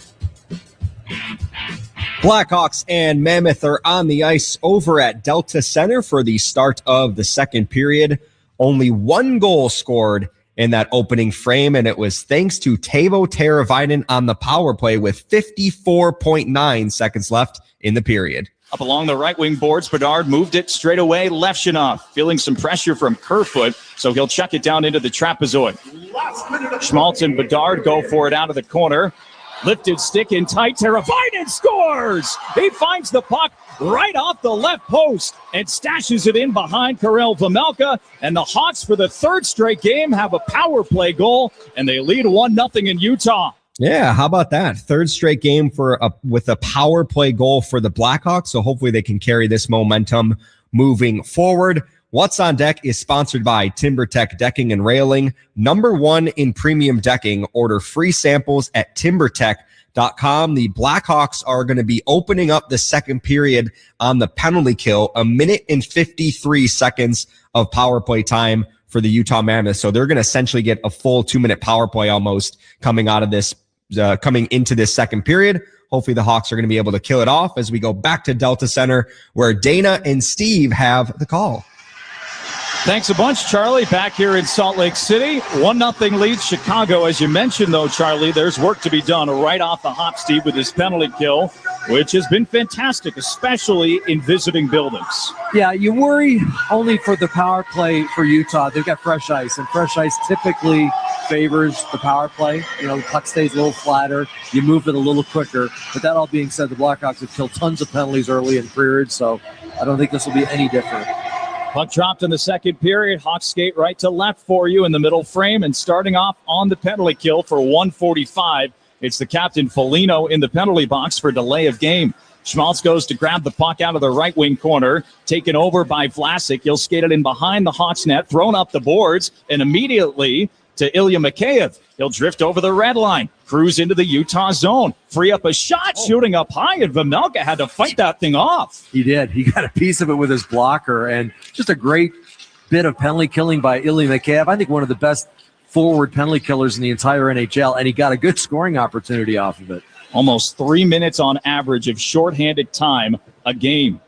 Also to note, too, Utah hasn't allowed a shorthanded goal this season. And Chicago always looking for offense when they can build it from their own end. Man, Mikheyev had 2 goals against these Utah Mammoth back at the United Center not too long ago. Good job from Keller to gain the zone to Peterka near circle, and his shot goes off of Teravainen's stick. It shatters it. It's a de facto 5-on-3. Sergachev's shot. Huge shot block there from Landon Slaggert, who allows the Hawks to get a change, and Teravainen can get to the bench. It's a little thing, but it's a big thing, and I'm sure he'll get high fives when he gets to the bench because, as you mentioned, that's like a 5-on-3. Let's call it a 5-on-3.5 with Teravainen without the stick. So you want to make sure that you try and either get it down the ice or kill the play. He effectively killed the play by getting his stick into that shooting lane and deflecting it harmlessly up into the netting. Face off to the right of Soderblom. Still 40 seconds to go on the power play. Utah controls off the draw with Dursey up top to Peterka left wing. Down low, this is Logan Cooley. He'll peel out of the left wing corner. Hit the dot. Feed it back up top to the blue line. Dursey working that blue stripe. Near side boards. And coming across comes Soderblom, denying the one-timer from Carconi. Yeah, for a big goalie, Soderblom, he moves very efficiently. Oh, look at this. Spilling behind the net, Krause. Mikheyev on it after the turnover. He grabs it from the corner, spins off the wall. How did he do that? Keeps the puck on his stick, keeps puck possession for the Hawks. They'll be able to kill off the rest of this power play. Teravainen sending Green in down the right wing. He'll stop at the half wall. The righty looks for options, backpedals, and throws it to the neutral zone. Out of the box, Foligno. We return to even strength, still 1-0 Hawks. 2 minutes into the second. Kind of an embarrassing play for Krause. I think he stepped on the puck. That's how he ended up falling, turning the puck over. And then it was the Ilya Mikheyev show. Did a real good job ragging the puck. Look out, here comes Cooley down right wing. Vlasic meets him, though, just inside the blue line. Rejects the rush. Sends Burakovsky going back the own way. They'll send it around the boards, hoping for Bedard. Nate Schmidt cuts that puck off. Then Cooley from the wall bounces it into the slot, turned it over to Donato. He lost his edge trying to keep the puck on his stick. It went through Bedard out to center ice, and Vlasic will control in the Hawk zone. D-to-D, Artyom Levshinov to the Hawks blue line, knocked in deep by Ryan Donato. He's one of the guys that got promoted in the line changes this afternoon. Yeah, he's up on this first line right now just because Ryan Green was out there killing a penalty earlier. Kerfoot feeding Stenlund, and a shot just goes wide to the right pad of Soderblom. To a loose puck, Burakovsky. He'll lead out Frank Nazar. Slowly winds his way into the zone. Onside with Korchinski as well. Korchinski backpedals into a defensive position. Stenlund has it through center. The follow-up man, Ian Cole. Return to Stenlund. Drop past Keller. Over at the right circle. He'll skate in behind the Chicago net. Keeps the puck on his stick. Protects it up to the left point. Mata going to drop it down in right wing corner. Kerfoot was trying to feed the slot, but he fanned on the pass, and it gets poked up to the blue line. Nazar and Teravainen will finish the job to clear. Good thing he did kind of fail on that pass. He had the flubbing the pass. And one-timer for Stenlund was right in the slot. Puck rolls in towards the stick of Soderblom, but he gives it right in front for Schmaltz. He didn't get much on the shot. That's been a couple times in this period already. Mammoth have had opportunities in tight, and the puck's just rolled off sticks. Fed up ahead, a three-line pass for Schmaltz. He fights away from Dickinson, who wants to keep him along the boards. Mikheyev comes over to help. Puck in the Blackhawks zone. 4 minutes into the second. Here's Keller with a little room. Drop pass to the blue line for Dursey. He'll follow it down the right wing boards. Take it in behind the Chicago net. Puck goes off the stick of Murphy. And Schmaltz from the corner finds Keller, the captain. Just off of a gold medal with Team USA last week. Bertuzzi through center ice. He'll throw it in behind Sergachev. Muscle his way down the boards, going 1 against 3. He fights for every inch. Forces Dursey out wide. Thrown up to the blue line. Stuck in the skates of Crevier. He's trying to get his stick free. Yamamoto was holding him up. Here's Schmaltz in the slot. Tried to pass it down low. Bounces and rolls just wide of Soderblom. Grzelcyk and Crevier recovering. To the blue line, Marino. Top of the right circle. He'll work his way down low, circle the wagons. Then Grzelcyk with a good active stick knocks the puck away. Yamamoto in the trapezoid. Utah still with possession. Fed to the back post. Crevier was having none of it. And he'll chip it high out to center ice. Good play. They needed to relieve some pressure there, and Crevier did it. Utah with a quick re-entry. Yamamoto to the left wing corner. Puck picked up by Moore. Yamamoto back on it. He'll spin it along the wall. Fouled by Slaggert, the Notre Dame kid. He'll chug right wing and work it into the zone, plays it in between skates, follows up to the circle. Peterka steals for Utah, passed it up to the blue line. It deflects high off glass, stays in play, and we play on with Vlasic moving it D-to-D. Levshinov. Deflected in by Burakovsky. That hit some glass, though, and popped up out of play. We'll get a draw with 14:31 to go in the second. 1-0 Hawks. Well, all Blackhawks wins this season are sponsored by Circa Sports Illinois. Download your new bookie today at circasports.com.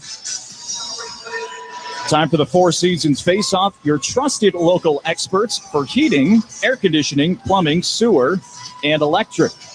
The Four Seasons Face-Off is going to be right at center ice over top of the blue Mammoth logo. Their first year is the Mammoth. They were the Utah Hockey Club last year in their original season in the NHL. Utah ices this year. I got to say, they've done a good job with the branding, the name, the jerseys, the colors. It all looks pretty sharp. Yeah, I really did like the Utah Hockey Club, though. I was kind of hoping they'd stick with that, but they went with the Mammoth. I love the logo. You're right. It's fantastic.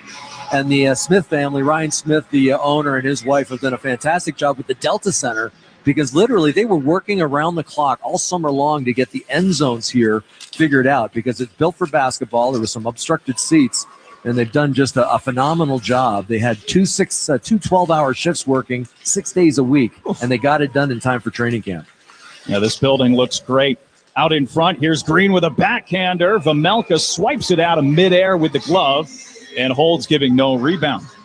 Deft little move by Ryan Green, who, if you're not a huge fan of hockey, sometimes some of the stuff he does goes unnoticed, but just a small play behind the net, passing it to himself, getting it by the defender, and then taking a quick shot on net himself. And currently the Blackhawks with 16 shots on net, so they're ahead of what they did in their last game against Colorado just last night. This feels like a big point in the game. Last two contests in Nashville, Colorado, Hawks had 1-goal leads and just didn't have the chance to expand on it and get that 2-goal advantage. Feels big to get the next one. Yeah, they're forcing the issue. I mean, it's not like they're sitting back, which is definitely a good sign. They're on their toes, and they're making Utah play in their own zone. D-zone draw won by the Mammoth. Dursey sprays it ahead, and it rolls wide. Missed connection. This will be icing against Utah. Will bring the draw right back down towards Vejmelka. One thing I have noticed early in this second period, the defensemen and the use of their sticks. I mean, just little plays. You don't have to be physical using your stick. You just have to disrupt the play. And we've seen that from Crevier. We've seen it from Vlasic. We also saw it from Matt Grizzlick. Connor Murphy also. So that's 4 good sticks to start this second period. Draw between Kerfoot and Nazar. Hawks get possession. Levchinov along the right wing boards, net front, and a glove stop from Vejmelka. He's up to 15 saves. Originally a Predators draft pick. Started his career there with 3 years. Grew up playing in Czechia and now having a great season in Utah. 1-0 Hawks, 6 minutes into the second period. We're going to step aside, come back in a moment in Salt Lake City. You're listening to Chicago Blackhawks hockey on 720 WGN. When you're ready to ask the most important question, let the ring do the talking. At Rogers & Holland's Family Jewelers, they specialize in engagement rings that say everything you feel. From classic solitaires to the latest trends in custom design services. Experience the famous Rogers & Holland's difference. Stop by one of their many stores or shop online at fornowandforever.com. Rogers & Holland, for now and forever. Give people a place to gather and make fire the focal point of your home again. With a majestic fireplace or insert, you'll enjoy the warmth and ambiance of fire with contemporary style and the latest technology. Whether you're looking for wood, electric, or gas, indoors or out, Majestic offers a broad range of sizes and styles. Visit their showroom on Bowes Road in Elgin or call for a free estimate. 847-741-5903. 847-741-5903. House of Fireplaces, giving you a warm feeling since 1953. Innovation DuPage is a community built around the needs of entrepreneurs, startups, and small businesses. Here's Lance Rock from Audit Master Pro. What I love about Innovation DuPage is how they built a dynamic community of small business owners and entrepreneurs through meetups, collaborative workspaces, and a powerful accelerator program. Additionally, they have resources aligned with your business goals that will fast-track your leadership development, operational efficiency, and strategic growth. Join Innovation DuPage. You can move your business forward with confidence. Visit innovationdupage.org today to help take your business to the next level. Hey Blackhawks fans, it's Nick Foligno. Break's over, back to the game. Well, welcome back to the Delta Center. The Chicago Blackhawks holding a 1-0 lead over the home team, the Utah Mammoth. And a lot of Chicago Blackhawk fans in the stands. And I can tell you from my flight into Salt Lake City, I'd say about half of the plane had red jerseys on. Let's go. Yeah, I was really looking forward to seeing this building too. I hadn't been to Salt Lake yet. And it has been very impressive so far. A lot of smart people on that airplane, Steve. Yeah. Well, I went from South Bend through Chicago. Oh, there you go. You picked them up. Yeah. I picked them all up there. Play underway, even strength action. 1-0 Chicago, 6.5 into the second period. The power play goal from Teuvo Teravainen in the final minute of the first, the lone tally. This is Carcone circling the Hawks net. He'll throw it to the right wing boards. Green came over to check Dursey, but the puck rolls back down and turns into an icing against the Hawks. Well, Charlie pointed it out in the first period intermission. Blackhawks did not do a great job in the faceoff dot. And if there was going to be one complaint, that would be it. So this would be a huge draw. You see Utah getting together, and all their skilled players are out there. You've got Keller, you've got Schmaltz, Marino on the back end. So they're going to try and draw up a plan to see if Nick Schmaltz can win this draw. It's a draw between Schmaltz and Bedard to the left of Soderblom. And the Hawks do win the draw, but it's followed over to the corner by Schmaltz. He'll throw it net front. Krause whacks at it. Levchinov blocks it before it could get to Soderblom. In behind the net, Schmaltz going to bank it up top. Marino loads up the drive. Glove save made by Arvid Soderblom. Saw it through just a tiny bit of a screen on a big blast from the blue line.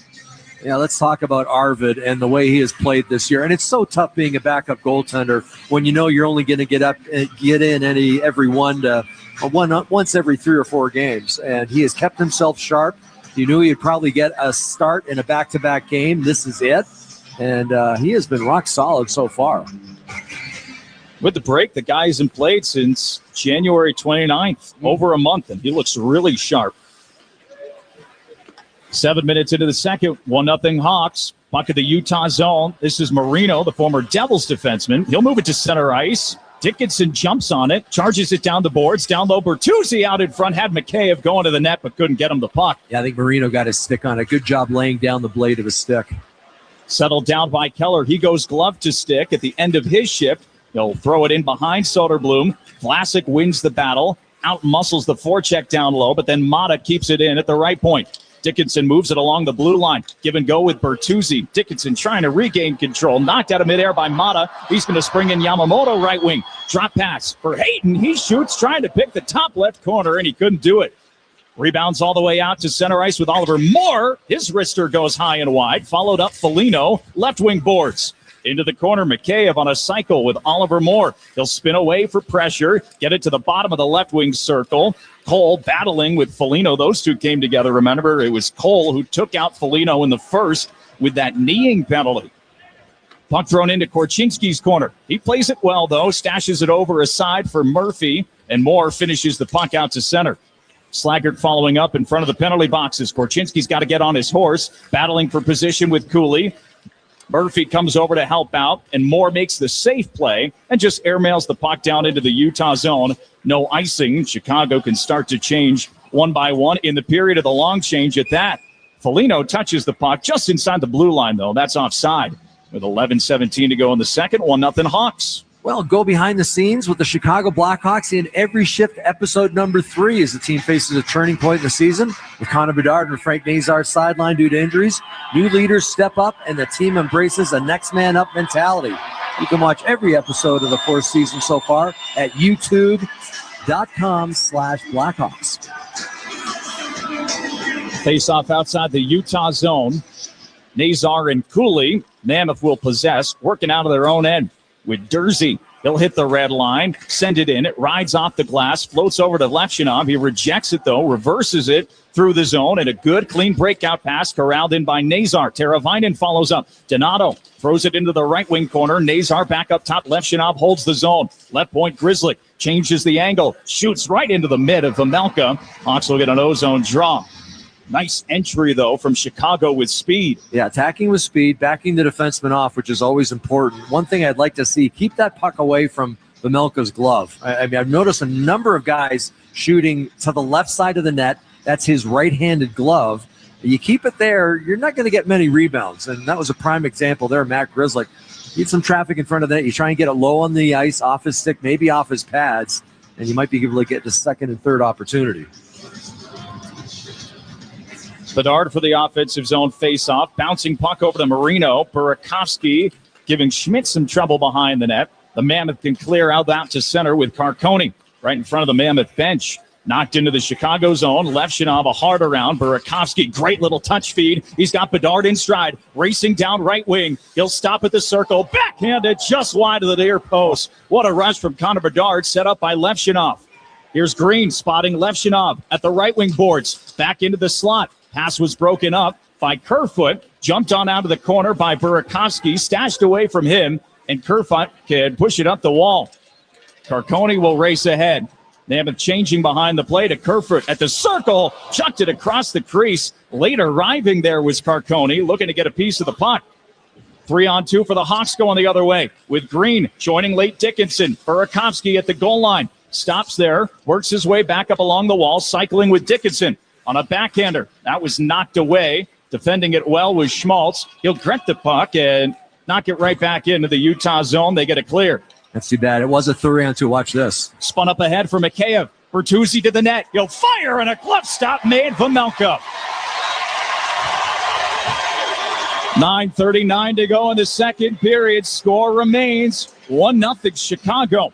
We're back from Salt Lake City in just a moment. You're listening to Chicago Blackhawks hockey on 720 WGN. The Lisa Dent Show, weekdays 2 to 6 on WGN Radio. What do the Blackhawks and United Airlines have in common? The next generation has arrived, and the future looks bright. New planes are joining the United Airlines fleet every week, decked out with Bluetooth connectivity, screens and power at every seat, and bigger overhead bins to fit everyone's carry-on. Book your next trip on the United app or United.com today. United Airlines, proud to be the official airline of the Chicago Blackhawks. Jiffy Lube's quick, quality 15-minute oil change service will have your car ready before you know it. It's so fast, you'll find yourself saying, "Already ready?" Even now, after I just told you, you'll still be surprised at how fast and efficient it is. Plus, Jiffy Lube does more than just oil changes fast. They'll take care of the preventive maintenance your car needs to keep running smoothly, like free fluid top-offs, battery checks, and more. All in a jiffy. So come in today. You're practically already ready.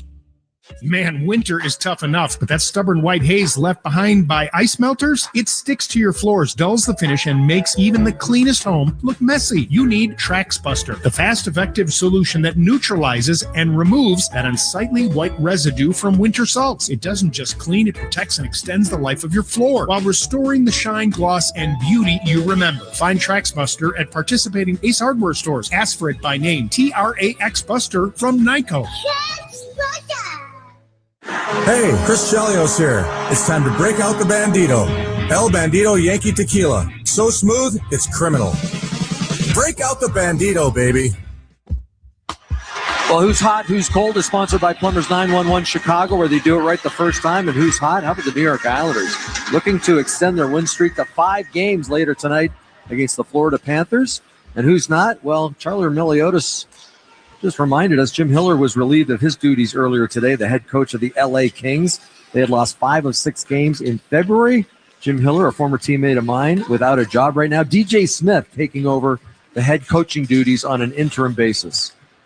Halfway through this second period, 1-0 Chicago off the power play goal from Teravainen back at the first. Bertuzzi gloves the puck down at the attacking goal line, left wing side. Then it gets over to Nate Schmidt, played his 800th NHL game on Friday night in a win here for Utah. Krause stayed on side. I don't think he thought he did, but he follows up the play to the circle and shoots off a stick up into the netting. It gets deflected again. Just following up on Jim Hiller, I think the writing was on the wall. They came back off the Olympic break. They just added a new player in Artemi Panarin, former Chicago Blackhawk. Everyone was feeling really excited. And then they went in and lost 6-4 to the Vegas Golden Knights at home. And a couple of nights later, lost 8-1. 8-1 on home ice against the Edmonton Oilers. He did win his last game 2-0 against Calgary, but I think the writing was on the wall, and Ken Holland, the new GM in LA, decided that they wanted to go in a different direction. Well, there's a lot of pressure right there, too. That window, I don't feel like, isn't the biggest of windows. There's some pressure to win and win soon, and so that quick change made out in California. At the goal line, here's Peterka. He's going to jump it out in front. And Soderblom holds his ground, holds off the left post, and makes the stop. He's now up to 11 saves. This is hit with a high stick. We're going to drop it back in the Utah end with 8:35 to go in the second period. One thing I like about Arvid Soderblom, and it's the same as Spencer Knight, but it's a little different situation. He doesn't overplay pucks. He lets the game come to him. So often when you only maybe play once a week, once every 10 days, you want to go out there and prove you're worthy, and you want to make the spectacular save, and you want to be a difference maker. He's letting the game come to him, and that's hard to do, but it's the right thing to do as a netminder. And he's calm, he's cool, he's collected, and it settles the team down too. Listen, they didn't have the best start in tonight's game. I don't think Utah got a lot of shots, but they played in their own zone the first 2 or 3 shifts, and he was just rock steady back there. It sends a message to the rest of the team. Face-off won by the Mammoth in their own end. Mana banks it off the boards. Parconi tried to settle it, but a missed connection. That's going to be icing. Was Arvid ever down in Rockford when you were there? Not when I was there, right before he worked up and got the job. There, yeah. Well, I've been there. It's been a lot of Drew Comesso, who continues to be a great prospect in this Hawks organization. You saw what he did in that 36-save shutout last time they were in Nashville. Yeah, he was spectacular. That was when both goaltenders were down with the flu. Both Arvid Soderblom and watch that. What a play from Foligno. He stashes it in with a backhander. The puck just found him right in front of Vejmelka, and he pulls it to the backhand into a wide open cage. The captain gives the Hawks a 2-0 lead. And with that goal, it's time to break out the Bandito. Celebrate every goal this season with El Bandito Yankee Tequila, and I believe that is goal number 250, if I'm not mistaken, for the captain. And what a move off the boards. I mean, they had originally lost this face-off. Great forecheck by Landon Slaggert. I mean, I think he'll get an assist on this. I think he got his stick wedged in the boards. It came right out front. Just a bang-bang play to the captain. And he puts it in behind Vejmelka. And, boy, just an innocent-looking play. And just like that, the captain, Nick Foligno, scores a goal. Those look like 18-year-old hands, not 38-year-old hands. What a move from Nick Foligno. And he gives the Hawks that all-important 2-goal lead, something they've been searching for on this road trip. It's 2-0 Hawks with 8 and change to go in the second. And that is goal number 250 for the captain in game number 1269.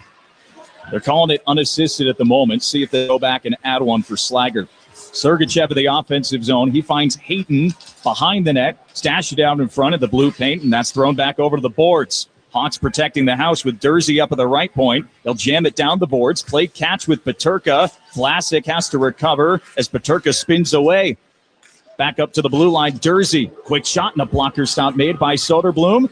And he perfectly places it over on the rebound to Burakovsky. Yeah, good pickup. He placed that. He realized where his defenseman was or where the winger was, and he punched it right out to him. Dursey goes against the grain. Another blocker stop made by the Hawks goaltender. Utah changing on the fly with the puck in the offensive zone. Dursey's been out there, though, the whole time. McBain is changed on to the near wing boards. He pushes it past Green, working with Cooley out of the right wing corner. Green trying to defend it. Take down Cooley. Mammoth keep it in, and Gunther's blast is gloved down by Soderblom, and he saw that through a little bit of traffic, too. Well, that's an important stop because there's no rebound. They needed a change. There was 5 guys out there who were tired, and when you get tired, you start losing battles along the boards. You lose body positioning in front of the net, and Arvid Soderblom, it was in his glove, but he just made sure that, hey, we need a change right now, and he gloved it, and he's got the whistle off to his left. Good response shift from Utah after giving up the second goal of the game. Hawks win the D-zone draw. Levshinov moves it ahead for Slaggert. Stopped in his own zone. It finds Levshinov once more. He'll bank it up top. Great touch pass from Moore to Slaggert in the slot. He'll shoot and score! Landon Slaggert after a beautiful entry for the Hawks. They lead 3-0 with 7 minutes to go in the second period after the floating wrister from Landon Slaggert. And with that goal, it's time to break out the Bandito. Celebrate every goal this season with El Bandito Yankee Tequila. And, boy, Dana, I just love this breakout. I think 4 of the 5 guys on the ice touched the puck.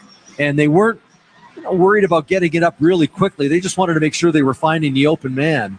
And literally 4 or 5 passes later, they're up the ice. Certainly one that Karl Vejmelka should have had. And Landon Slaggert, boy, you got to love the game he's had so far tonight. His 3rd on the year in game number 32. He gives the Blackhawks a 3-0 lead.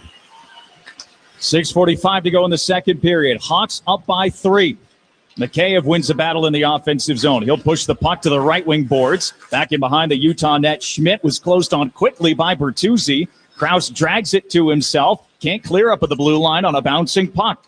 And it'll be tracked down by John Marino, one of 3 members of the 2016-2017 Harvard Crimson team, with Donato and Kerfoot as well, all playing in this game today. And his dad was the coach, you were telling me, right? He coached them all. He's coached a lot of great players that have gone on to have good careers in this league. Did they win the national championship that year? I don't know off the top of my head. I don't believe so. I know they had 26 wins in the regular season. Yeah, I don't know that Harvard has ever won a national championship, but we'll get Charlie to check that out for us. There was also an Adam Fox that was on that team as well. Heard of him. Tara Vinen will send it up ahead as Nazar stops at the point. It's 3-0 Chicago. 6 minutes to go in the second period. Mata motoring up left wing. Couldn't get it past Louis Crevier, who holds the blue line quietly once again, as Louis Crevier does, having a real solid game. Here's Cole holding behind his net. He'll turn the cage to the right. Look to set up a rush from Peterka. He skates in front of the penalty boxes, gains the zone. The lefty spins it in behind the net, threw it out in front. Stenlin couldn't pick the shot up. Now Sergachev at the left point. Deep slot, Peterka in and out of the mid of Soderblom. Rebound bounces over to the far boards. Nazar works on it. He'll ladle it down the ring. Soft touch, but just a little bit too strong. Sergachev there for icing. This is a big 5 minutes, 10 seconds for Utah to try and get on the board here. Yeah, and that was an important save for Soderblom. He didn't catch it cleanly, but he had Yamamoto standing in front of him. You know, you mentioned, Dana, that his last game was over, was it 30 days ago? That was against the Pittsburgh Penguins. Allowed 6 goals in the game, but it was 45 shots on net, and you certainly couldn't hang the loss on him. So he has bounced back in a big, big way. Right off the draw, Donato's going to muscle the puck out to center ice. He feels pressure. Hawks are trying to start changing, but they got to go the long way over to the far bench. It's stuck over in the officials' half circle. Now floats back to the blue line. Dursey sets up Schmaltz on the entry. Keller looks back into the middle for Schmaltz. It was knocked off his stick by Teuvo Teravainen, who opened the scoring on the power play for the Hawks back in the first period. Dursey laying it back, right wing boards. Good pressure. Sergachev lets it go, and Soderblom comes across and makes the save. Good push to his right with a whole host of bodies in front of him. 3-0 Chicago with 4:39 to go in the second period. We're back from Delta Center in just a moment. You're listening to Chicago Blackhawks hockey on 720 WGN. The NHL is officially back, and right now, new FanDuel customers can bet $5 and get $300 in bonus bets if you win. Put your first bet in the back of the net on FanDuel, America's #1 sportsbook and official partner of the Chicago Blackhawks. Must be 21 or older and present in Illinois. First online real money wager only. $5 first deposit required. Bonus issued as non-withdrawable bonus bets which expire 7 days after receipt. Restrictions apply. See terms at sportsbook.fanduel.com. Gambling problem? Call 1-800-GAMBLER. Cold weather and hockey season go together hand in hand, but your home isn't a hockey rink, and you want it to be the perfect temperature no matter the season. With Mitsubishi electric heating and air conditioning mini split systems, you get the ultimate comfort and efficiency every time, even in those difficult to heat places in your home. Their units are designed to deliver consistent comfort where you need it most. Check out Mitsubishi electric heating and cooling mini split systems today at getacomfyhome.com. Every neighborhood has its own story, and at Grandview Homes, we know them all. We've bought thousands of properties right here in the communities we're proud to call home. Our management team averages over 20 years of experience. We understand the unique nuances of your area and how to make selling your home as smooth as possible. We'll visit your home and give you a fair offer in as little as 24 hours. Then just pack what you want and we'll take care of the rest. Get your no obligation offer at grandviewhomes.com today. Hey Hawks fans, this is Connor Murphy. Let's get back to the action. Now back to the game. Thanks, Nick. And tonight's Coaches Challenges are sponsored by Northwestern Medicine, with 8 specialties ranked among the top 10 in the nation by U.S. News & World Report. The teams at Northwestern Medicine offer second opinions for the toughest conditions. 3-0 Hawks, 4:39 to go in the second period. Hawks get 2 goals in the span of 1:29. The first, Foligno, followed up by Landon Slager. Both being generated, though, by that line. That's awesome to see. Depth scoring was going to be a key coming into this afternoon, and the Hawks have risen to that task so far. Puck gets dumped in towards Vejmelka. He'll play it with the paddle around the wall. It chugs its way over the blue line, spanked at by Murphy, and it rolls right back towards Vejmelka. Uses the paddle once more. Here's Sergachev, the longtime Tampa Bay Lightning defenseman, who has found a good home here in Utah. Mikheyev was a delayed offside. He looked back at the linesperson to see if he could touch the puck and saw the right arm up. So he goes to the bench for a change. We continue on even strength. Schmaltz works his way in down the right wing boards, getting to it first. Burakovsky. Murphy checks Keller off the puck. Then Bedard rejects it right back in behind the Hawks net. Grzelcyk moves it north with Green. Finds a cutting Bedard through neutral ice. He gets Schmaltz to turn around. Bedard with a wrister. It leaked through Vejmelka and comes out into the corner boards. Connor Bedard just put Schmaltz in a spin cycle, who's trying to play defense and block the entry. Puck in the slot. Picked up by Schmidt. He'll guide it ahead with Keller. They go give and go. Schmidt stops at the near half wall. Finds his space. Shoots it to the pad. And a stop made by Soderblom. Rebound put just wide. Here's Marino at the right point. Puck corralled in by Keller. And he'll clear the puck himself up and out of play from the offensive zone. So it's no delay of game penalty. But it does squander a good chance for Utah. Dana, I don't know how Lawson Krause missed this wide open opportunity. He had an opportunity in front, his second shot. He got his own rebound. He had a defenseman draped all over him, put it wide. He did have 2 goals in his last game against the Minnesota Wild. So a little bit of a comeback, a little bit of a pushback here by the Utah Mammoth. Really important few shifts here for Chicago. Soderblom up to 18 stops. Hawks win a far circle draw in their own zone but can't clear. Then Slaggert follows up against Gunther. The puck stuck in their skates. Cooley over to help out. Crevier lays the body, and Frank Nazar's on it. His 100th NHL game. Moore gaining the zone down the left wing. He'll chip it in. Gunther there. He'll feed the blue line. Great read by Foligno. Holds the zone. Slaggert in the slot. Moore back against the grain to the far dot. Foligno chucks it in behind the net. Oliver Moore kicks it off the apron of the net. And Dylan Gunther finds it, the Edmonton native, out to center ice with Grzelcyk being hounded right in front of him by Jack McBain, former Wild draft pick. Levchinov knew the hit was coming, but he chips it up the boards, now goes back to defend and throws his body into Dylan Gunther and wins puck possession. Good play from Levchinov, who earned his 20th assist of the season on that third Hawks goal. He's got the puck here, cruising down right wing, intentionally wide, banking it as the Hawks complete a change. Glove down by Moore. He leaps to try and keep the puck in the zone. Then Donato with a good active stick through center wins puck possession back for the Hawks. Yeah, Donato coming back hard, and that's allowed him to get that stick on the puck. It's so important never to quit on a back check. Donato's going to nix icing, so that forces Vejmelka to come out and play it. Carconi on a backhand behind Kerfoot. Followed up there, Kevin Stendelin. Wrist shot blocked by Murphy at the top of the right wing circle. Donato goes back the other way. He'll chip it into space, hoping for Nazar. Schmidt there first. Donato follows it up and throws it in behind the Utah net where Stendelin grabs it. Down to 1:35 to go in the second period. Hawks scored once in the first, twice in the second, and they have a 3-0 lead.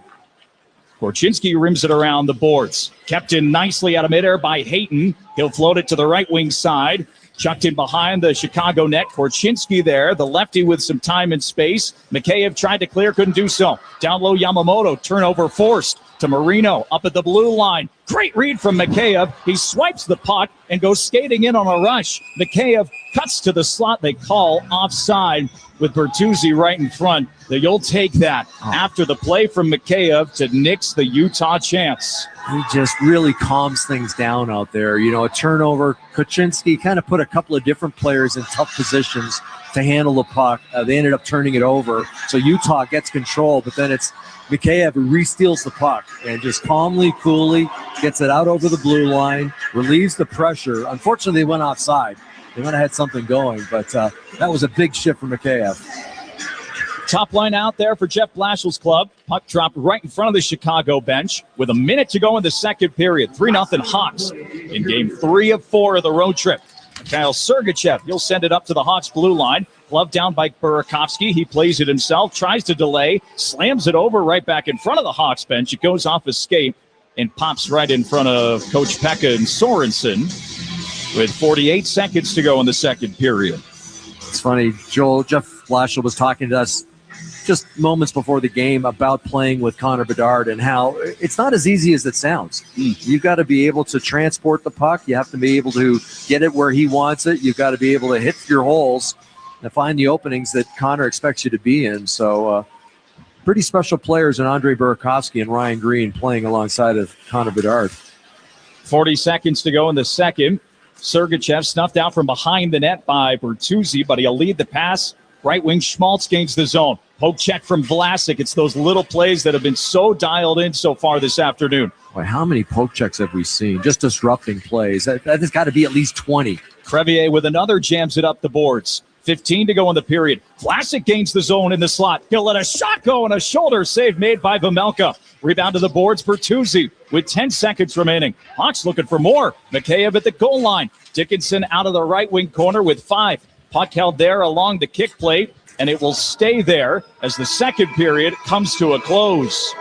The Hawks score twice in the second and build a 3-0 lead thanks to Nick Foligno's third of the year and Landon Slaggert's third of the year. Steve, it's the depth scoring that we talked about. Charlie was pumping it in the pregame show. There's got to be someone other than Connor providing it. That's exactly what Foligno said after the game yesterday, and well, he makes good on it himself today. I think the team realized that, it's not a one-man show. And obviously Connor Bedard's so important to this team, but it's got to be other guys contributing and not just the second line, the third and the fourth line.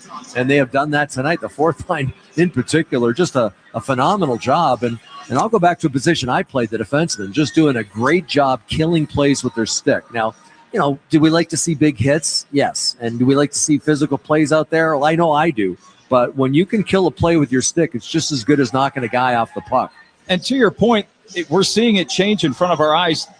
That's becoming more valuable in today's NHL, maybe, than being so physical down low. If you can nix a Logan Cooley rush when he's trying to dart in down the boards like that, instead of lining him up, it's going to serve the same purpose. Yeah, and you know what it allows you to do is, as a defender, a lot of times when you hit a guy, you're kind of off balance. Sometimes you might even fall down. It allows you to get back into play, and we just saw that from Alex Vlasic at the end. The poke check, he leads the rush up the ice. He has shown some really good speed in this game. As you mentioned, I think it hit the blocker of Karl Vejmelka. So, the defenders, they're not the most physical guys in the world, but they're accomplishing what they're supposed to do, and that's separate the man from the puck, and they're doing it with their stick, and they're getting it going the other way in a hurry. Hawks have built a 3-0 lead. We're in our second intermission. That means it's time to send it back to Charlie Romeliotis back in Chicago inside the WGN studios. We're back from Delta Center and more in just a moment. You're listening to Chicago Blackhawks hockey on 720 WGN. The Salvation Army knows that tough times don't discriminate. Too many of our fellow fans across Chicago are struggling to make ends meet. We're seeing more people than ever walk through the doors asking for help. People from communities the Salvation Army has served for decades. That's why the Salvation Army assists those in need all year long, not just during the holiday season. The goal is simple: make sure our neighbors are cared for every day. Go to salarmychicago.org and make a difference now.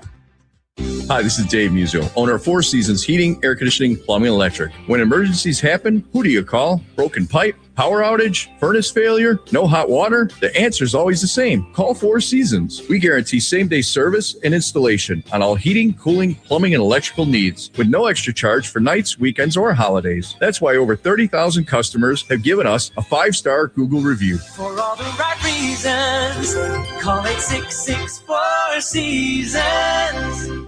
When injuries slow you down, you need a team that knows how to get you back in the game. At Illinois Bone and Joint Institute, their highly trained professionals work together to deliver empathetic, timely, and efficient patient care so you can move better, live better. And if an injury happens after hours, they've got you covered with IBJI Ortho Access beyond their regular clinic hours. Illinois Bone and Joint Institute. Learn more at IBJI.com. That's IBJI.com. Hard work beats talent when talent doesn't work hard. That's why when it comes to hard work, nothing works harder than a Chevy Silverado. In the field, you have to operate under any condition. Rain and mud, snow and ice, no excuses. Get the job done. And Silverado is built for those big jobs. It's an all-around workhorse designed with your work safety in mind. Automatic emergency braking, forward collision alert, and rear park assist are on the job with you 24/7, assisting when it matters the most. Plus, with its advanced trailering technology and 8 available cameras offering up to 14 views, Silverado is a beast for any job. Smart and strong. No wonder J.D. Power awarded Chevy Silverado the most dependable large light-duty pickup. Chevy Auto Showtime is back. Right now, get $5,350 total value on a Silverado 1500 Crew Cab pickup. Plus, current Chevy owners can get an additional $2,500 in loyalty cash. Go to Chevy Drive Chicago for details. Hurry, this is one Auto Showtime deal you don't want to miss. Hey, Blackhawks fans, here's a club you'll want to get into. Club Citgo. Download the Club Citgo app now and instantly save 23 cents per gallon on your first fill-up. Time for a break. It's intermission time. That's a wrap. That's a wrap. Here's Charlie Remiliotis with your intermission update. Through 40 minutes over in Utah, and the Blackhawks have extended their lead from 1-0 to 3-0 through 2 periods of play, thanks to goals, a pair of goals from the fourth line. Blackhawks captain Nick Foligno and Landon Slaggert about a minute and a half later, both the third goals of the season for Foligno and Slaggert. Nice to see the Blackhawks going into the third period with a multi-goal lead. Hopefully this will be big enough for the Hawks to close out in the final 20 minutes. At each home game at the United Center this season, we will be saluting a veteran, sponsored, as always, by JeffBuysYourHouse.com, a proud veteran-owned business serving Chicagoland since 2007. Go give Jeff's team a checkout at JeffBuysYourHouse.com. How about some scores around the NHL? Only 5 other games on the docket. One of them has already gone final because it was an earlier afternoon game between the Penguins and Vegas Golden Knights in Pittsburgh. It was a 5-0 shutout victory for the Penguins, thanks to a 22-save shutout by Penguins goaltender Arturs Silovs, who helped the Penguins win their 10th game in their last 14 games. Pittsburgh is 10-1-3 over that stretch. On the Vegas side, something to monitor. Mark Stone, the Golden Knights captain, left the game in the first period with an undisclosed injury. I'm not sure what the severity of it is, but something to monitor as we get down the stretch run in the NHL. The Winnipeg Jets and San Jose Sharks it's through 2 periods of play. It's still a 1-0 score in favor of Winnipeg. Morgan Barron has the lone goal for the Jets. As the Blackhawks are preparing to go to Winnipeg after this game against Utah, they will be facing the Jets on Tuesday at Canada Life Center. The St. Louis Blues are in Minnesota today to take on the Wild. That game is in the first intermission, still looking for the first goal of the game. Shots on goal 8-7 in favor of Minnesota. Good news on the St. Louis front. Robert Thomas, their prized center, was activated from injured reserve following a temporary leave of absence because of a personal matter, but he's also was dealing with a right leg injury. He's been out since January 10th. He's back in the lineup for the St. Louis Blues, who have just 2 wins in their last 11 games. The Minnesota Wild, Kirill Kaprizov is sitting at 218 career NHL goals. He's 1 away from tying Marian Gaborik for most in Minnesota Wild history. So we'll see if he can make history over in Minnesota later today. And then the 2 other games slated to happen later tonight. The New York Islanders hosting the 2-time defending Stanley Cup champion Florida Panthers later today. The Islanders are on a 4-game winning streak. 3 of those are overtime wins for the Islanders. And then Dmitry Kulikov, Florida Panthers defenseman, is a game-time decision. He's been out since October 9th with an upper body injury that was sustained in the 2nd game of the season. And then also some good news on the Florida front. A former Blackhawks defenseman, Seth Jones, took part in morning skate wearing a regular jersey. He's been out with an upper body injury since January 2nd, which was the Winter Classic game. So it looks like he's slowly nearing a return for the Panthers.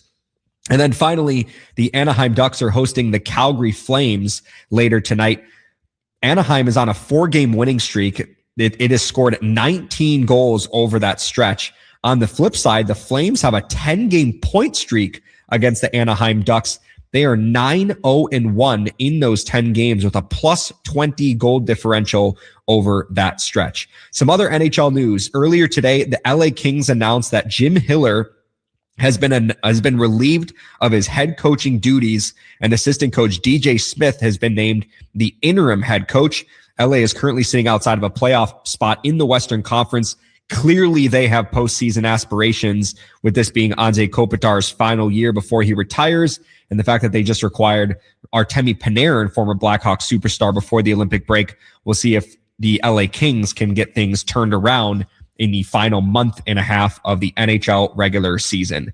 Meanwhile, over in Utah, the Blackhawks hold a 3-0 lead on the Mammoth. We'll break down the second period next. You're listening to Blackhawks Hockey on 720 WGN. Hey, it's Alex Vlasic. You're listening to WGN Radio, the only place for Blackhawks hockey. Marquette Bank has been helping small business owners for 80 years. 80 years is a long time. When you bank with Marquette Bank, you have a partner for your business. Whether you need a small business loan, help with cash management, or help with your personal banking, Marquette Bank is here to support your business. When you bank with Marquette Bank, good things happen for you and your neighborhood. Marquette Bank. Love where you bank. Member FDIC, Equal Housing Lender, NMLS number 462926. Hey, Jeremy Roenick here. I've seen a lot of stat sheets in my career, but when it comes to beer, these numbers jump off the page. Flight by Yuengling, 2.6 carbs, 95 calories, and brewed with crisp, refreshing flavor. That's not just light beer, it's light beer with game, and it's brewed by the oldest brewery in America. Bottom line, if you care about performance and taste, Flight by Yuengling brings both. Flight by Yuengling, the next generation of light beer. DG Yuengling & Son, Pottsville, PA. The design associates at Floor Coverings International make shopping easy, bringing the store to you with a mobile flooring showroom packed with over 3,000 flooring options: carpet, luxury vinyl plank, hardwood, laminate, and tile. And with flexible financing options available, getting the floors you want has never been easier. Schedule your free in-home consultation today at floorcoveringsinternational.com. With over 500 five-star reviews, they're Chicagoland's stars of flooring. Financing available, terms and conditions may apply. The professionals at Plumbers 911 Chicago are ready to answer your call. They'll get your plumbing job done right the first time. Their phones are open 24/7, 1-833-PLUM-911. Second period intermission over in Utah. The Blackhawks are holding on to a 3-0 lead through 40 minutes of play, thanks to goals from the fourth line, Nick Foligno and Landon Slaggert, about a minute and a half apart. It's funny because both of those players have contributed to both of the Blackhawks goals. But if you look at that line as a whole, Slaggert, Foligno, and Moore, that's the fourth line for the Blackhawks in this game today. When that trio has been on the ice at even strength in this game, it's been about just over 4 minutes together.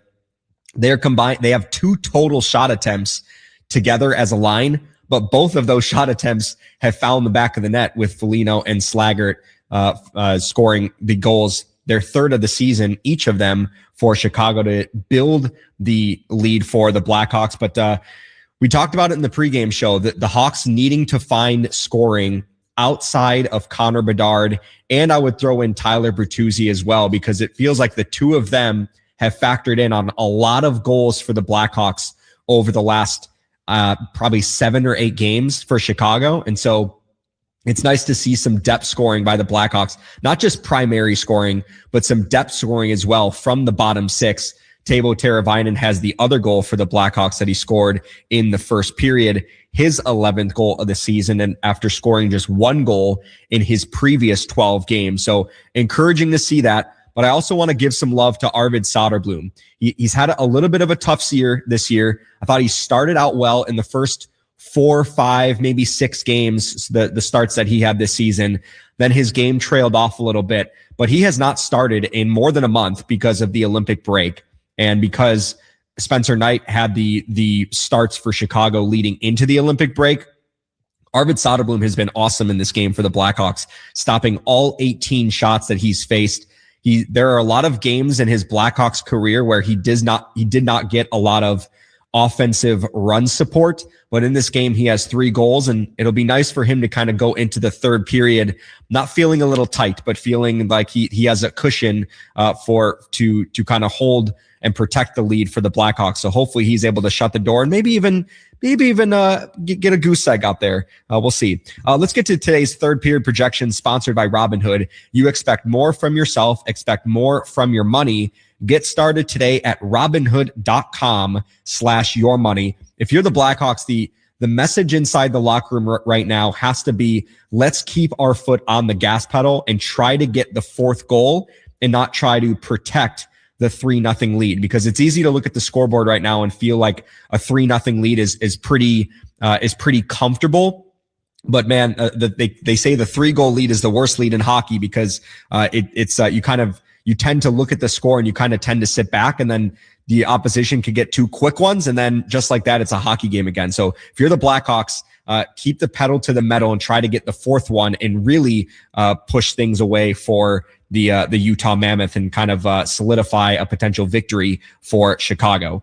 One more break to get to, and we're going to set up the third period next. You're listening to Blackhawks Hockey on 720 WGN. Hey, Chicago Blackhawks fans! I know you'd do anything for a win on game day and an ice-cold Bud Light. Because whether you're tailgating in the parking lot or parked on the couch, sitting on your lucky stool at the bar, or standing in the fan section all game long, a win isn't a win without the clean, crisp taste of Bud Light. And there's nothing easier to enjoy than that. Bud Light. Easy to drink, easy to enjoy. Enjoy responsibly. Anheuser-Busch Bud Light Beer, St. Louis, Missouri. It's Bob Surratt. If you follow hockey, you know how important protection is. Protecting the net, the lead, the win.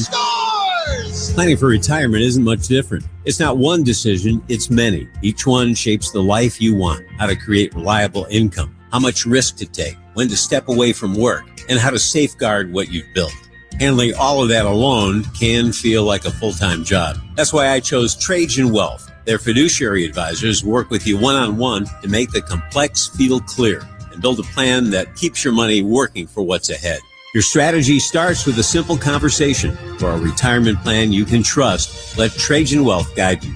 Schedule your complimentary review at TrajanWealth.com or visit their offices in Naperville, Park Ridge, or Orland Park. Trajan Wealth, helping protect what you've built for what comes next. Advisory services through Trajan Wealth LLC, an SEC registered investment advisor. Client paid advertisement. Additional disclosures at TrajanWealth.com.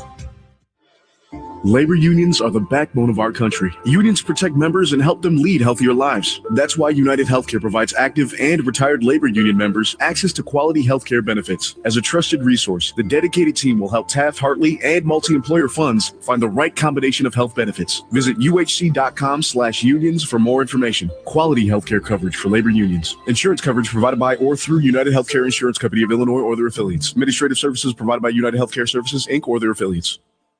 For breaking legal news on the hottest issues, tune in to Legal Face Off on WGNradio.com, hosted by Rich Lenkoff and Tina Martini, and brought to you by McCorkle Litigation Services.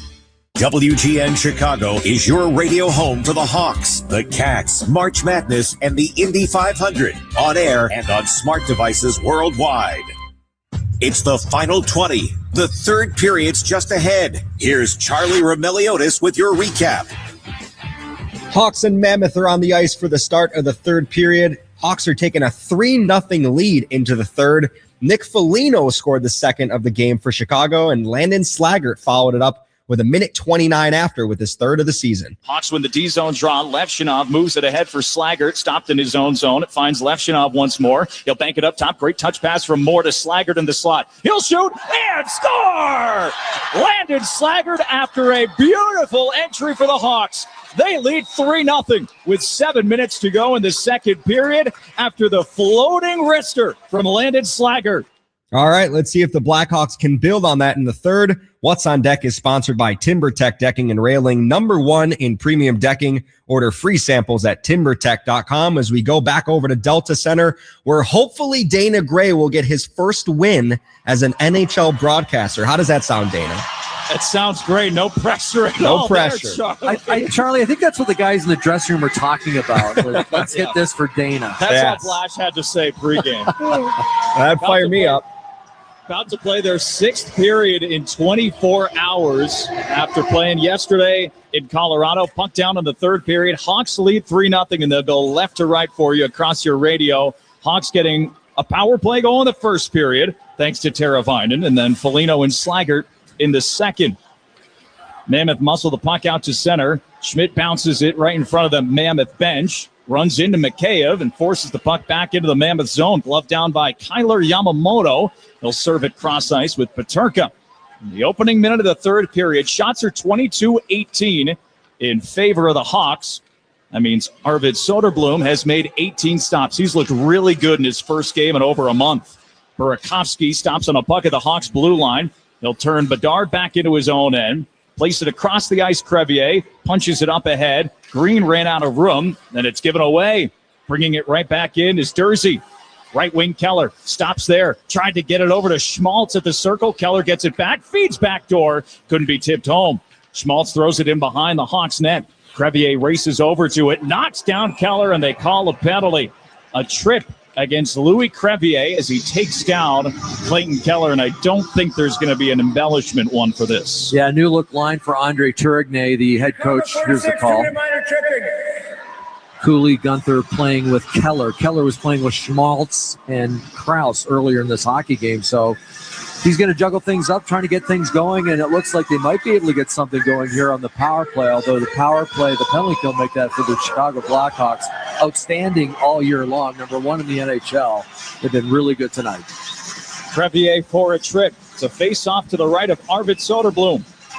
The Swedish 26-year-old. 3-0 Hawks, 1:08 into the 3rd period. And off the face-off, a clean win for Chicago. Vlasic will turn his net. Head up to the neutral zone, take his space down the wing. He beats Keller, gets to the goal line, and throws it off the outside of the net. But just that job kills off more time. Here's Vlasic in the own zone, in the slot. Score! Short-handed goal. Teuvo Teravainen, set up by Alex Vlasic, who goes around the world. And Chicago makes it 4-0. Utah allows its first shorty of the season. That is a clinic in killing a penalty from Alex Vlasic. Just a heads-up heady play. He got the puck. He had room. He skated it 200 feet down the ice. Could have iced it right off the draw, but skated it down the ice really smartly, put it off the side of the net, hoping he could get back to it. He did. He got the puck behind the net, threw it out front, and Teuvo Teravainen wide open. That was a real good shot from Teuvo. And with that goal, it's time to break out the Bandito, celebrate every goal this season with El Bandito Yankee Tequila. And boy, we've said that a lot tonight. Steve, you were talking about it in the 2nd period. Draws haven't been the best so far tonight for Chicago, but a timely win to start off the PK. That's what sets up the rush for Vlasic. And the Hawks take a 4-0 lead. 17 seconds into the penalty kill. Good stick there from Grzelcyk, springing in Dickinson down the left wing. He'll muscle his way to the left circle, pull up at the point, and place the puck back into the Hawks' end. Chicago just playing keep away as Connor Murphy drops the puck down the rink. 2 minutes into the 3rd. Teravainen's 2nd of the game, his 12th of the season from Alex Vlasic and Connor Murphy. Cooley speeds his way down the left wing boards, knocked out of midair by Teravainen, and it plays its way down the rink. That is a high-skill play. That pass was intended. A good steal by Landon Slager, too. Off to the left of the Utah net, and he'll throw it right back out to the neutral zone. The Hawks have had the puck on this penalty kill for at least 80% of the time. Well, they're playing with confidence, and that pick-off by Teuvo Teravainen just out of midair, and it should have been puck possession for Utah. Instead, it's puck possession for Chicago. Down to half a minute remaining on the power play. Vasa gets to a loose puck. He tries to clear. Couldn't move it past Stenlin, who holds in right point. But then Vlasic blocks the pass down low. He wants to rush for more. He'll pull up along the red line, float it in deep, and head off after an excellent penalty-killing shift. Down to 12 seconds remaining on the penalty to Louis Crevier. And the Bluebirds out a little bit here at Delta Center as Marino gains the zone. Heard him at the end of the 2nd period, too. And, they're not happy with this performance. Schmidt fakes the one-time blast. Out of the box, Crevier, and he'll win the puck battle at the red line. Zip it across the ice. Slaggert, one hand on his stick, touches it down right wing, looking to scoot past Schmidt behind the Utah net, gave up possession, and Marino controls for the Mammoth. Banked in behind Utah's net. There's pressure from Slaggert and Bedard, making it difficult for Utah to clear their zone clearly, and they force an icing. Well, I like this mindset because they're not letting Utah be good. They're forcing the issue. They're being the aggressor. Blackhawks are back to full strength, sponsored by Northwestern Medicine Orthopedics on a relentless pursuit of better medicine. Yeah, and perfection has been exactly what the penalty kill has been all year long, but they're smart about it. You know, it's so easy it would have been easy for Vlasic just to grab that puck and pound it down the ice and let Utah come back at you. But when you've got room, why not take it? Why not rag the puck? Why not try and make something happen? And he did. Ended up in a goal. Grzelcyk at the point. Wrist shot just goes wide on the blocker side of Vejmelka. Levshunov holds the puck in the right point. He'll drip it down into the left wing corner. Schmidt there to defend for Utah. Keller starts the outlet, but it was a little too far for Kevin Stendelin. He'll move it out to center ice. Bedard turns back at the Hawks blue line. Dropping it off for Levshunov. Both those guys have been really solid here in the second game of the back-to-back. Hawks playing in their sixth period in 24 hours. Puck brought right back in. Bedard did it himself and gave it up to Gunther. He'll stop at the left wing boards. Grzelcyk trying to take him off the puck. Then over to Schmaltz in behind the Hawks net. Soderblom looks over his left shoulder. To the right point, Mata. Right boards. Shot to the goal line. Keller's on it. He'll zip it in front. It deflects over top of the cage. Bounces off the apron of the net. Good pressure here from Utah. Cole keeps in at the blue line. To Keller on an exchange up top. Net front. Stop made Soderblom. And the rebound found by Burakovsky. He'll try and skate away from Keller. Keep the puck on his stick. Finds Levshunov. And the Hawks can start to slowly change, but the pressure is still mounting with Cooley coming in hot on Grzelcyk behind the Hawks net. Thrown up the ice, a three-line pass. Bertuzzi looks to streak in Nazar. He was onside, but just couldn't corral the puck in. Cooley going back the other way. He'll stop at the point. Leading in Yamamoto, hits the circle, returned in front, and it wouldn't go. Cooley out in front, had the tip play right in between the hash marks, trying to get it past Soderblom. Bertuzzi, a good touch pass. Nazar delays at the red line. Springs in Ryan Donato. He'll roll it in on Vejmelka, who uses the paddle to clear. Well, big saves at big times, and that's what we saw from Soderblom about 30 seconds ago. Cooley at the goal line. Spin a backhander in front, hoping for Peterka. It rolls off of his stick, and Donato makes no mistake, skies it out to the red line in between the legs of Nazar. 14:27 to go in the third period. Hawks leading 4-0. After the shorthanded goal from Teravainen. At center ice, Moore trying to work his way in with Slaggert. That gets rejected back out and offside called at the Utah line with 14:16 to go. Mentioned Arvid Soderblom in his game tonight. Of course, his brother plays for the Detroit Red Wings, Elmer Soderblom. And believe it or not, Elmer is bigger than Arvid. Elmer is 6 feet 8 inches tall. Arvid, they listed at 6'3". I think he's closer to 6'4", to tell you the truth. And I had an opportunity to meet his mom during the mother's trip in Minnesota and Pittsburgh. And she said, Grandma Soderblom listens to each and every game on WGN back in Sweden. So we've got some fans in Sweden, Dana. Look at that. We've gone international. That's fantastic. Murphy checked out the puck in the D zone. Good job from Moore, who blocked the entry pass. He'll skate it out to center ice himself. Got a touch pass from Foligno. Goes to grab it out of the left wing corner. Moore blows a tire. He'll get back up out of the corner, but Schmidt holding him down for a second. Murphy losing his edge. Gave it up to Lawson Krause. This top line for Utah has been somewhat nullified. They've had their chances, but even the ones they've had haven't been grade A's. They've been mostly to the outside. Mostly to the outside, and when they have been able to get it to the front of the net, Arvid makes the stop, and it's been one and done. There's not a lot of rebounds, and they've killed those second and third opportunities. So it's a great defensive effort from the Blackhawks. Keep in mind, they played last night in Colorado, the top team in the NHL. That's a tiring game.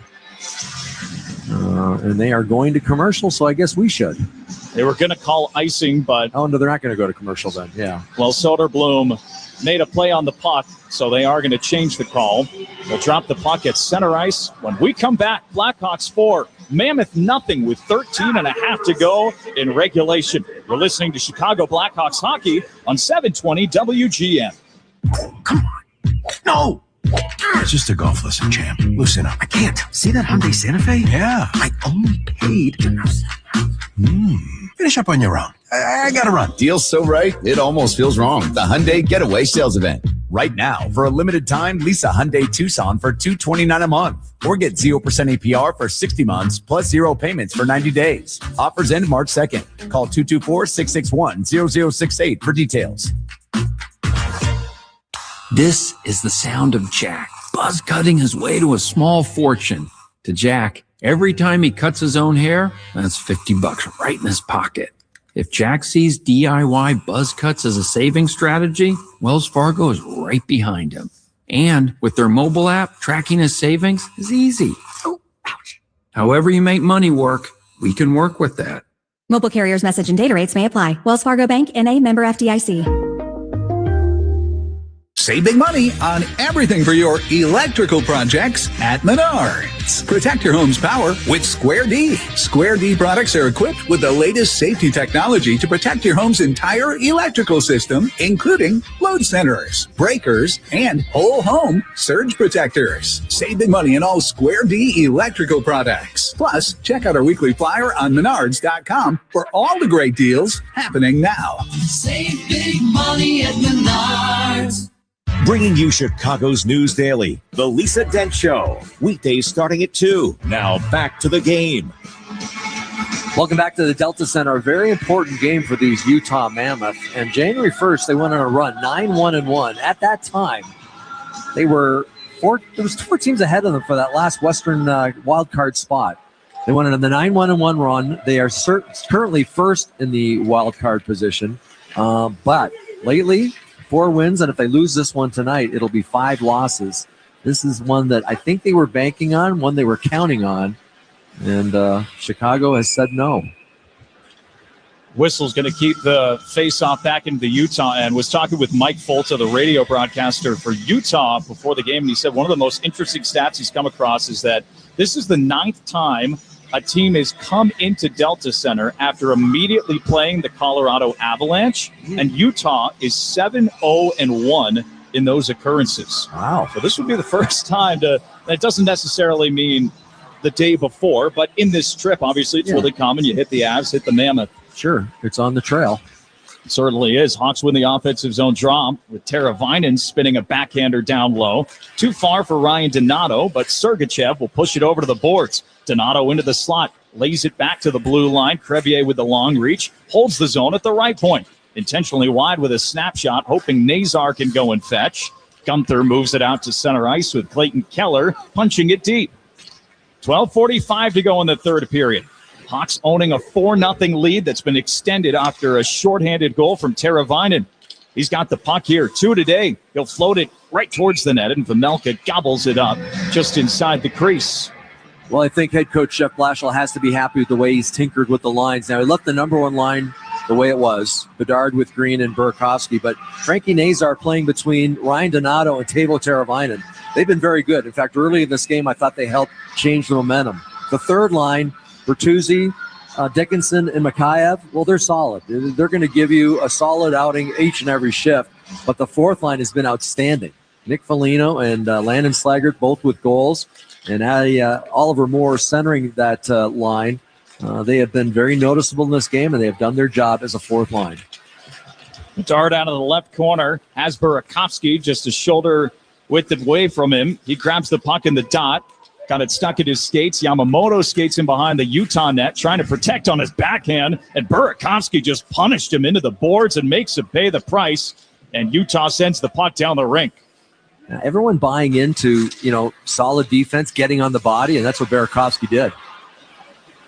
Utah had the chance off a turnover to pass it across the crease, but it never got to Peterka. Just a hair off all afternoon for the Mammoth with some of their offensive chances. They got the puck here with Ole Mata, the Finnish defenseman. He'll tee it up, get it back for Jack McBain, hit the Mammoth center logo, wire it in. It goes left wing boards to far side over to Grzelcyk, who will spray it down the rink. Slaggert in a foot rest. Well nicks his icing, backhands into the slot, grabs it at the goal line with Nick Foligno. He'll cycle it. It pops up off the dasher. Grzelcyk pinching down from left wing boards. Then Foligno outmuscles his man, got it up to the point, but Levshinov couldn't hold the zone. Puck just went underneath his skates. 11 minutes to go in the third period. Kerfoot shoots from the boards off of Carcone's skates. Moore being hounded in the defensive zone. He got it over to Grzelcyk, then Mikheyev at the attacking blue line. Battling with Sergachev. Puck hops up off the dasher, stays in play. Dursey will lead it ahead. Brought up ahead by Stendelin to the right wing, going wide against Grzelcyk, who forces him to the corner boards, and then the Mammoth clear the puck themselves. Keep in mind the Blackhawks changed their defensive zone positioning just a little bit during the Olympic break and trying to be more aggressive in their own zone, and boy, it's paying dividends.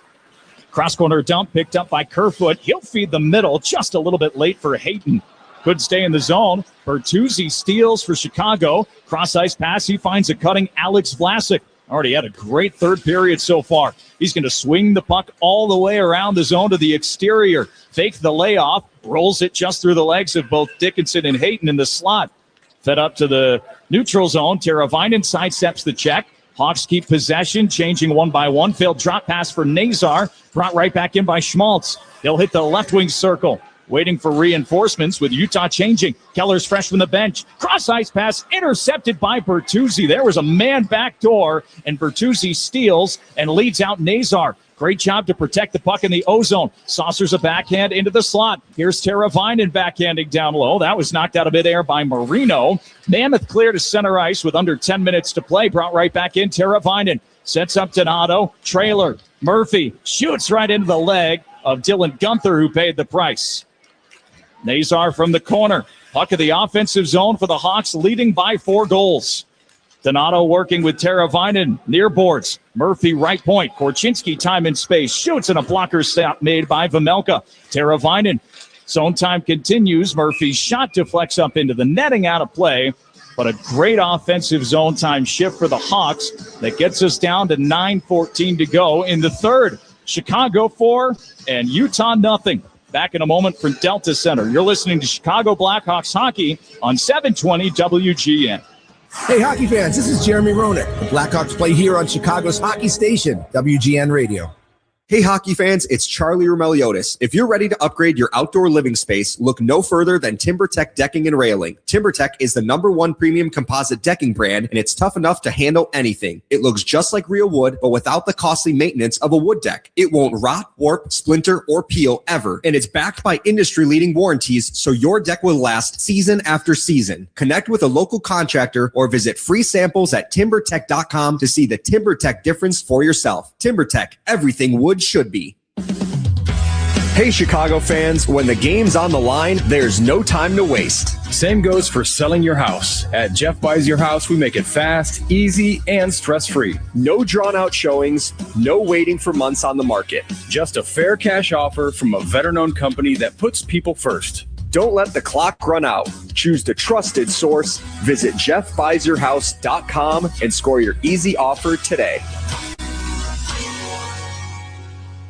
Hey, it's Kevin Powell here for Window Nation. With Window Nation, you can count on your home being comfortable regardless of the weather. Their windows are customizable and energy efficient. Expert installations take just 1 day, and Window Nation products are backed by a lifetime warranty. There's no better time to upgrade with Window Nation. And that's what we did at our new home. And in March, the more you buy, the more you could save. Up to 50% off all window styles. Visit windownation.com for your free consultation today. That's windownation.com. Jiffy Lube's quick, quality 15-minute oil change service means your car will be ready before you know it. You'll find yourself saying, already ready? With Jiffy Lube, you'll be in and out in a jiffy. Welcome back to the Delta Center. And you know how many times we said good stick on a play up there? I mean, you know, right now they're being out-hit. I'm talking about the Blackhawks being out-hit 13-5 by Utah. Watch this. Here's Cooley in tight. Soderblom with his best save of the game. A stick stop with Cooley. Not the guy you want to have right in front of you. Peturka, he follows it up. That was Peturka who feeds it up to the right point. Then Yamamoto will jam it down the boards. Cooley with the attempt, and Soderblom making his 20th save of the afternoon. Up to the blue line, Mata. He'll send it down the wall. Cole rims it around and behind the net to Levshinov. Then Bedard has room to run. He'll skate up to the red line, chugging right down the middle, sidestepping Burakovsky, dekes it into the slot, then turned it over to Cooley. Classic Up ahead for Burakovsky, a quick re-entry. He'll hit the circle, stop at the wall, work his way down into the corner, then had his pocket picked by Sean Dursey, the Leafs draft pick. Straight away, it's Vlasic looking for a lane to shoot, floats over to the left point, rips it back down low off the stick of Foligno. He scored the second Hawks goal this afternoon. Here's Oliver Moore in the O-zone. He's bumped off the puck by Sergachev. That will start the Utah rush with McBain pushing it in behind Vlasic. Crevier lines him up, pushes him to the glass. Krause banks it up top. Skate to stick for Sergachev, misses well wide on the wrist shot. Moore sprints over to the rebound, pushes it to the right wing boards. Burakovsky settles, and Vlasic can break it up. At the red line, Foligno couldn't touch it deep. Brought back in by McBain, but offside. You're so right, Steve. The little habits, the stick lanes, they've all been sealed up from Chicago, and obviously great to get the offense, but most of the goals have come from those little plays. Yeah, little thankless plays that, there's no stats for them, but at the end of the game, the coaching staff realizes, hey, this guy did his job, and I think no better example than Alex Vlasic in this hockey game. I think Landon Slaggert needs mentioning there too. But getting back to the hits, after two periods, they're getting out hit 13-6, so basically 2-1. But it was the Blackhawks with all the takeaways, and it was because of the use of the stick, deflecting passes, and then upsetting plays, and then getting control of the puck. So they've done an excellent job in that regard. Mammoth keep it in at the blue line with Kerfoot on his backhand. He tried to send it net front and then knocks his own rebound down out of midair. Left point Schmidt served it along the blue line, but he brings Marino offside back out to center ice. 7 minutes to go in the third period, 4-0 Hawks. And Marino on it in his own end. He dekes around Mikheyev, sets up Hayton. He was stick checked by Dickinson, got the puck right back. Marino right wing offensive zone, tipped out in front. Grzelcyk blocks it before it could get to Soderblom. And now over for Dickinson, who will clear on a backhand, rolling puck up on edge. It's going to die right before the goal line, so Mata will have to play it. Good backspin there from Jason Dickinson, obviously a golfer in the offseason, and he got that one to stick. Played it perfectly. Peterka to the red line, wires it in. Soderblom stops it in the trapezoid, uses the paddle, chucked it off the skates of Cooley, then it hit his glove, knocked out of midair. Mata brings it right back in. Yamamoto cross-checked by Crevier along the boards. The tallest player and the shortest player on the ice come together. Vlasic into the zone, turns it over, going back the other way. It's Peterka on the attack. Levshinov trying to force him wide. Levshinov recovers. Here's Sergachev bombing away, and he shot it off the outside of the net. Peterka to the rebound. Out of the corner, it's poked behind Vlasic. Levshinov comes together nicely with Cooley. And then Cooley goes right back at Levshinov. And Artie doesn't want anything to do with that.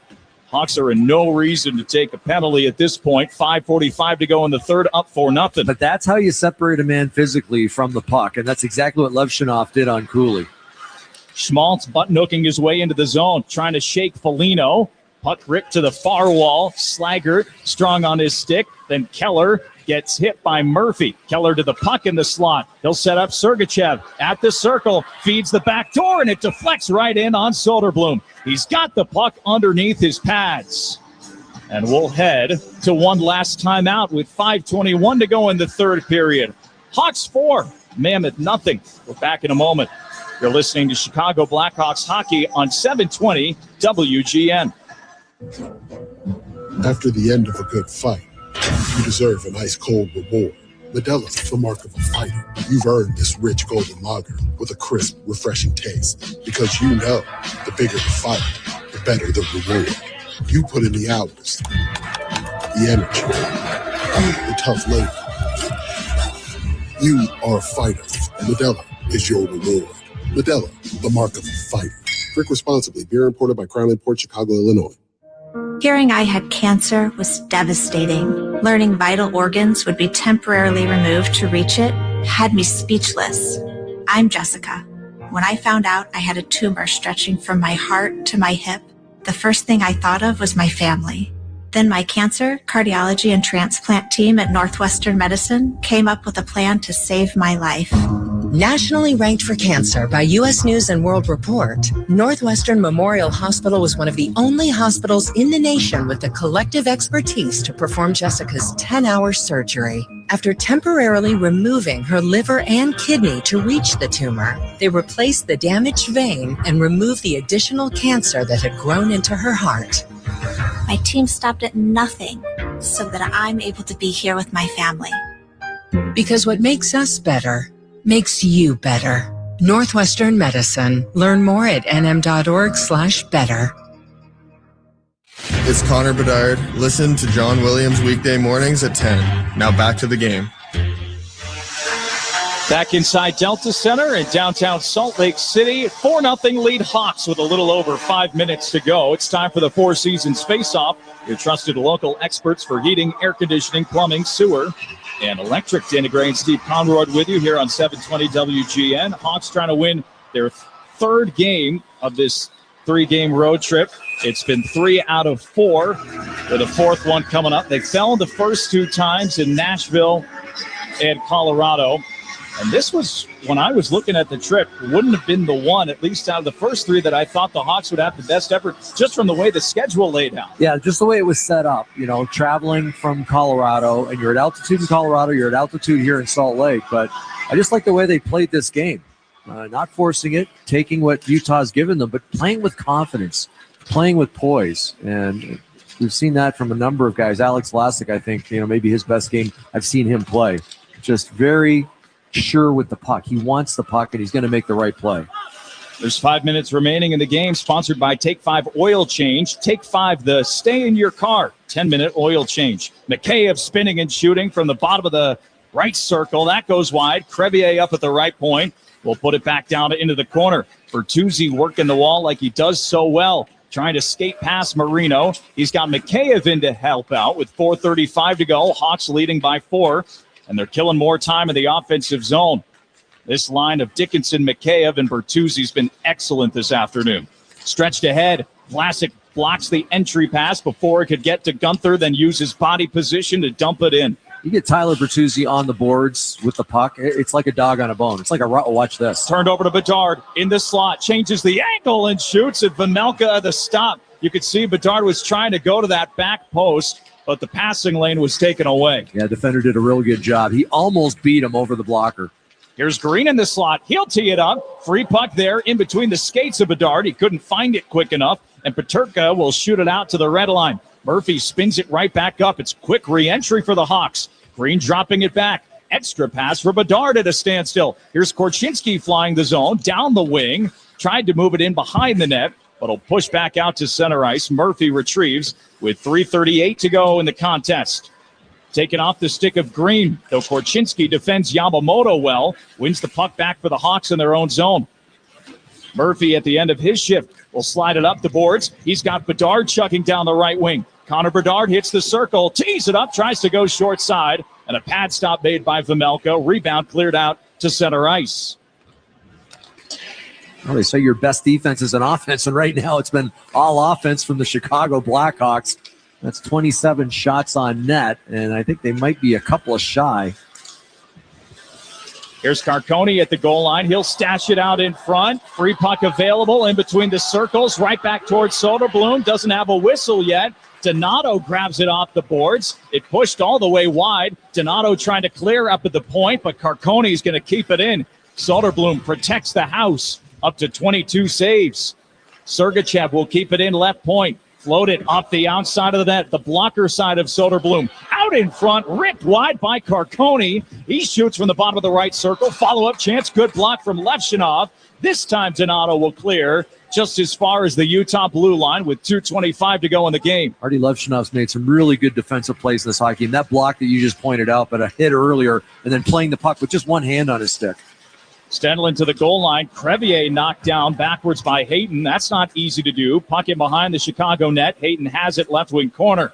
Hayton over to Stendelin. Left point Mata to Stendelin, who works the wall. He'll shoot off the leg of Vlasic, who blocked it just before it could get to the crease. Under 2 minutes to go in regulation. 4-0 Chicago here in Utah. Floating backhander goes past Soderblom.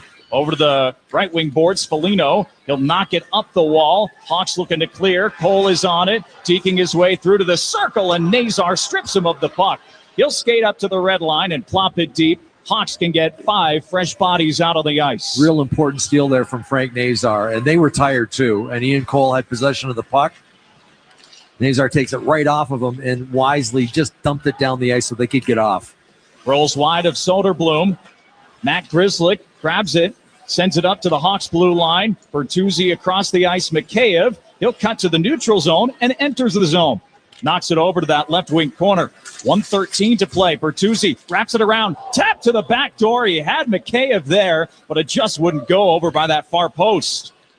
Set up to the red line. Schmaltz on a mini 3-on-2 for the Mammoth. Cutting in the middle is Keller. One-timer. Gunther stopped by Arvid Soderblom. His 23rd save of the game with 57 seconds to go. And there's action down in the Hawks corner. It's Dursey getting into it. It looks like Jason Dickinson, the Chicago Blackhawks, standing down in the corner. You mentioned the 23 saves for Arvid Soderblom. This is a walk in the park for him. His last game, he saw 45 shots fired his way by the Pittsburgh Penguins. Earlier this year, he won a game in Detroit against his brother Elmer, where he made 45 saves on 46 shots. Ottawa had 40 shots on him. Anaheim, a season-high 53 shots fired his way. So he's used to getting lots of pucks. Not so much in this game. 10-minute misconduct, it sounds like, for at least one of the players. Certainly Dursey. Yeah. His afternoon will be done. I don't know if Dickinson ended up getting anything, but I don't see Dickinson on the ice, so maybe he went off also. But that's besides the point. Important draw now here down in the Chicago Blackhawks zone. Just under a minute to go. Stays 5-on-5. 4-0 Hawks. Face off to the right of Arvid Soderblom. Bedard against Cooley. And all 4 officials talking about where to drop the puck, and they are going to keep it. It's the left dot in the Blackhawks D zone. Cooley the lefty, Bedard the righty. Puck drop. They'll redrop it, though. Cooley won that way too cleanly. Peterka is set up at the top of the left dot in a shooting position, hoping the puck comes right to him. And it does. He fans on the attempt, though, so he'll feed the point. It's Marino backpedaling right point. Floats a shot in. Yamamoto skies the rebound high and up and out of play. Might have had the stick of Alex Vlasic in the way there. Yamamoto trying to go high on Arvid Soderblom, and it ends up going up into the netting. Just Dursey for the 10-minute misconduct. So no penalties against the Hawks out of the skirmish. Down to 48 seconds to play. Teravainen jumps on the puck. He'll look it out to Connor Bedard down the right wing through the neutral zone. Sergachev takes over and skates in behind the Utah net. Bedard's going to run him out of room, though. Forces it up to the red line, past Cooley. Murphy goes back to play it behind the Hawks net. Down to half a minute remaining. Hawks leading by 4. Bedard caved in by Sergachev, who pinches down.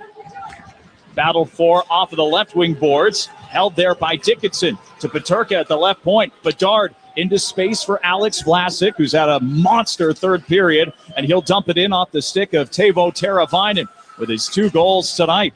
He gets checked by Sergachev. 5 seconds remaining. Puck in the Utah zone, and Arvid Soderblom pitches a 22-save shutout, and the Hawks get a 4-0 win this afternoon in Utah. 2 goals for Teuvo Teravainen. The power play and the penalty kill rise to the occasion, and the Hawks get a shutout win. And how about this for Arvid Soderblom? His first career shutout. Unbelievable performance, not only by him, but by the team in front of him. And you look at some of the positions he's been put in this year, tough positions as a backup netminder, getting the second game of a back-to-back. He's never complained about it. He's just worked hard in practice, and he gets rewarded with his first ever career shutout. More to come from Delta Center in a moment. 4-0 win for the Hawks. You're listening to Chicago Blackhawks hockey on 720 WGN.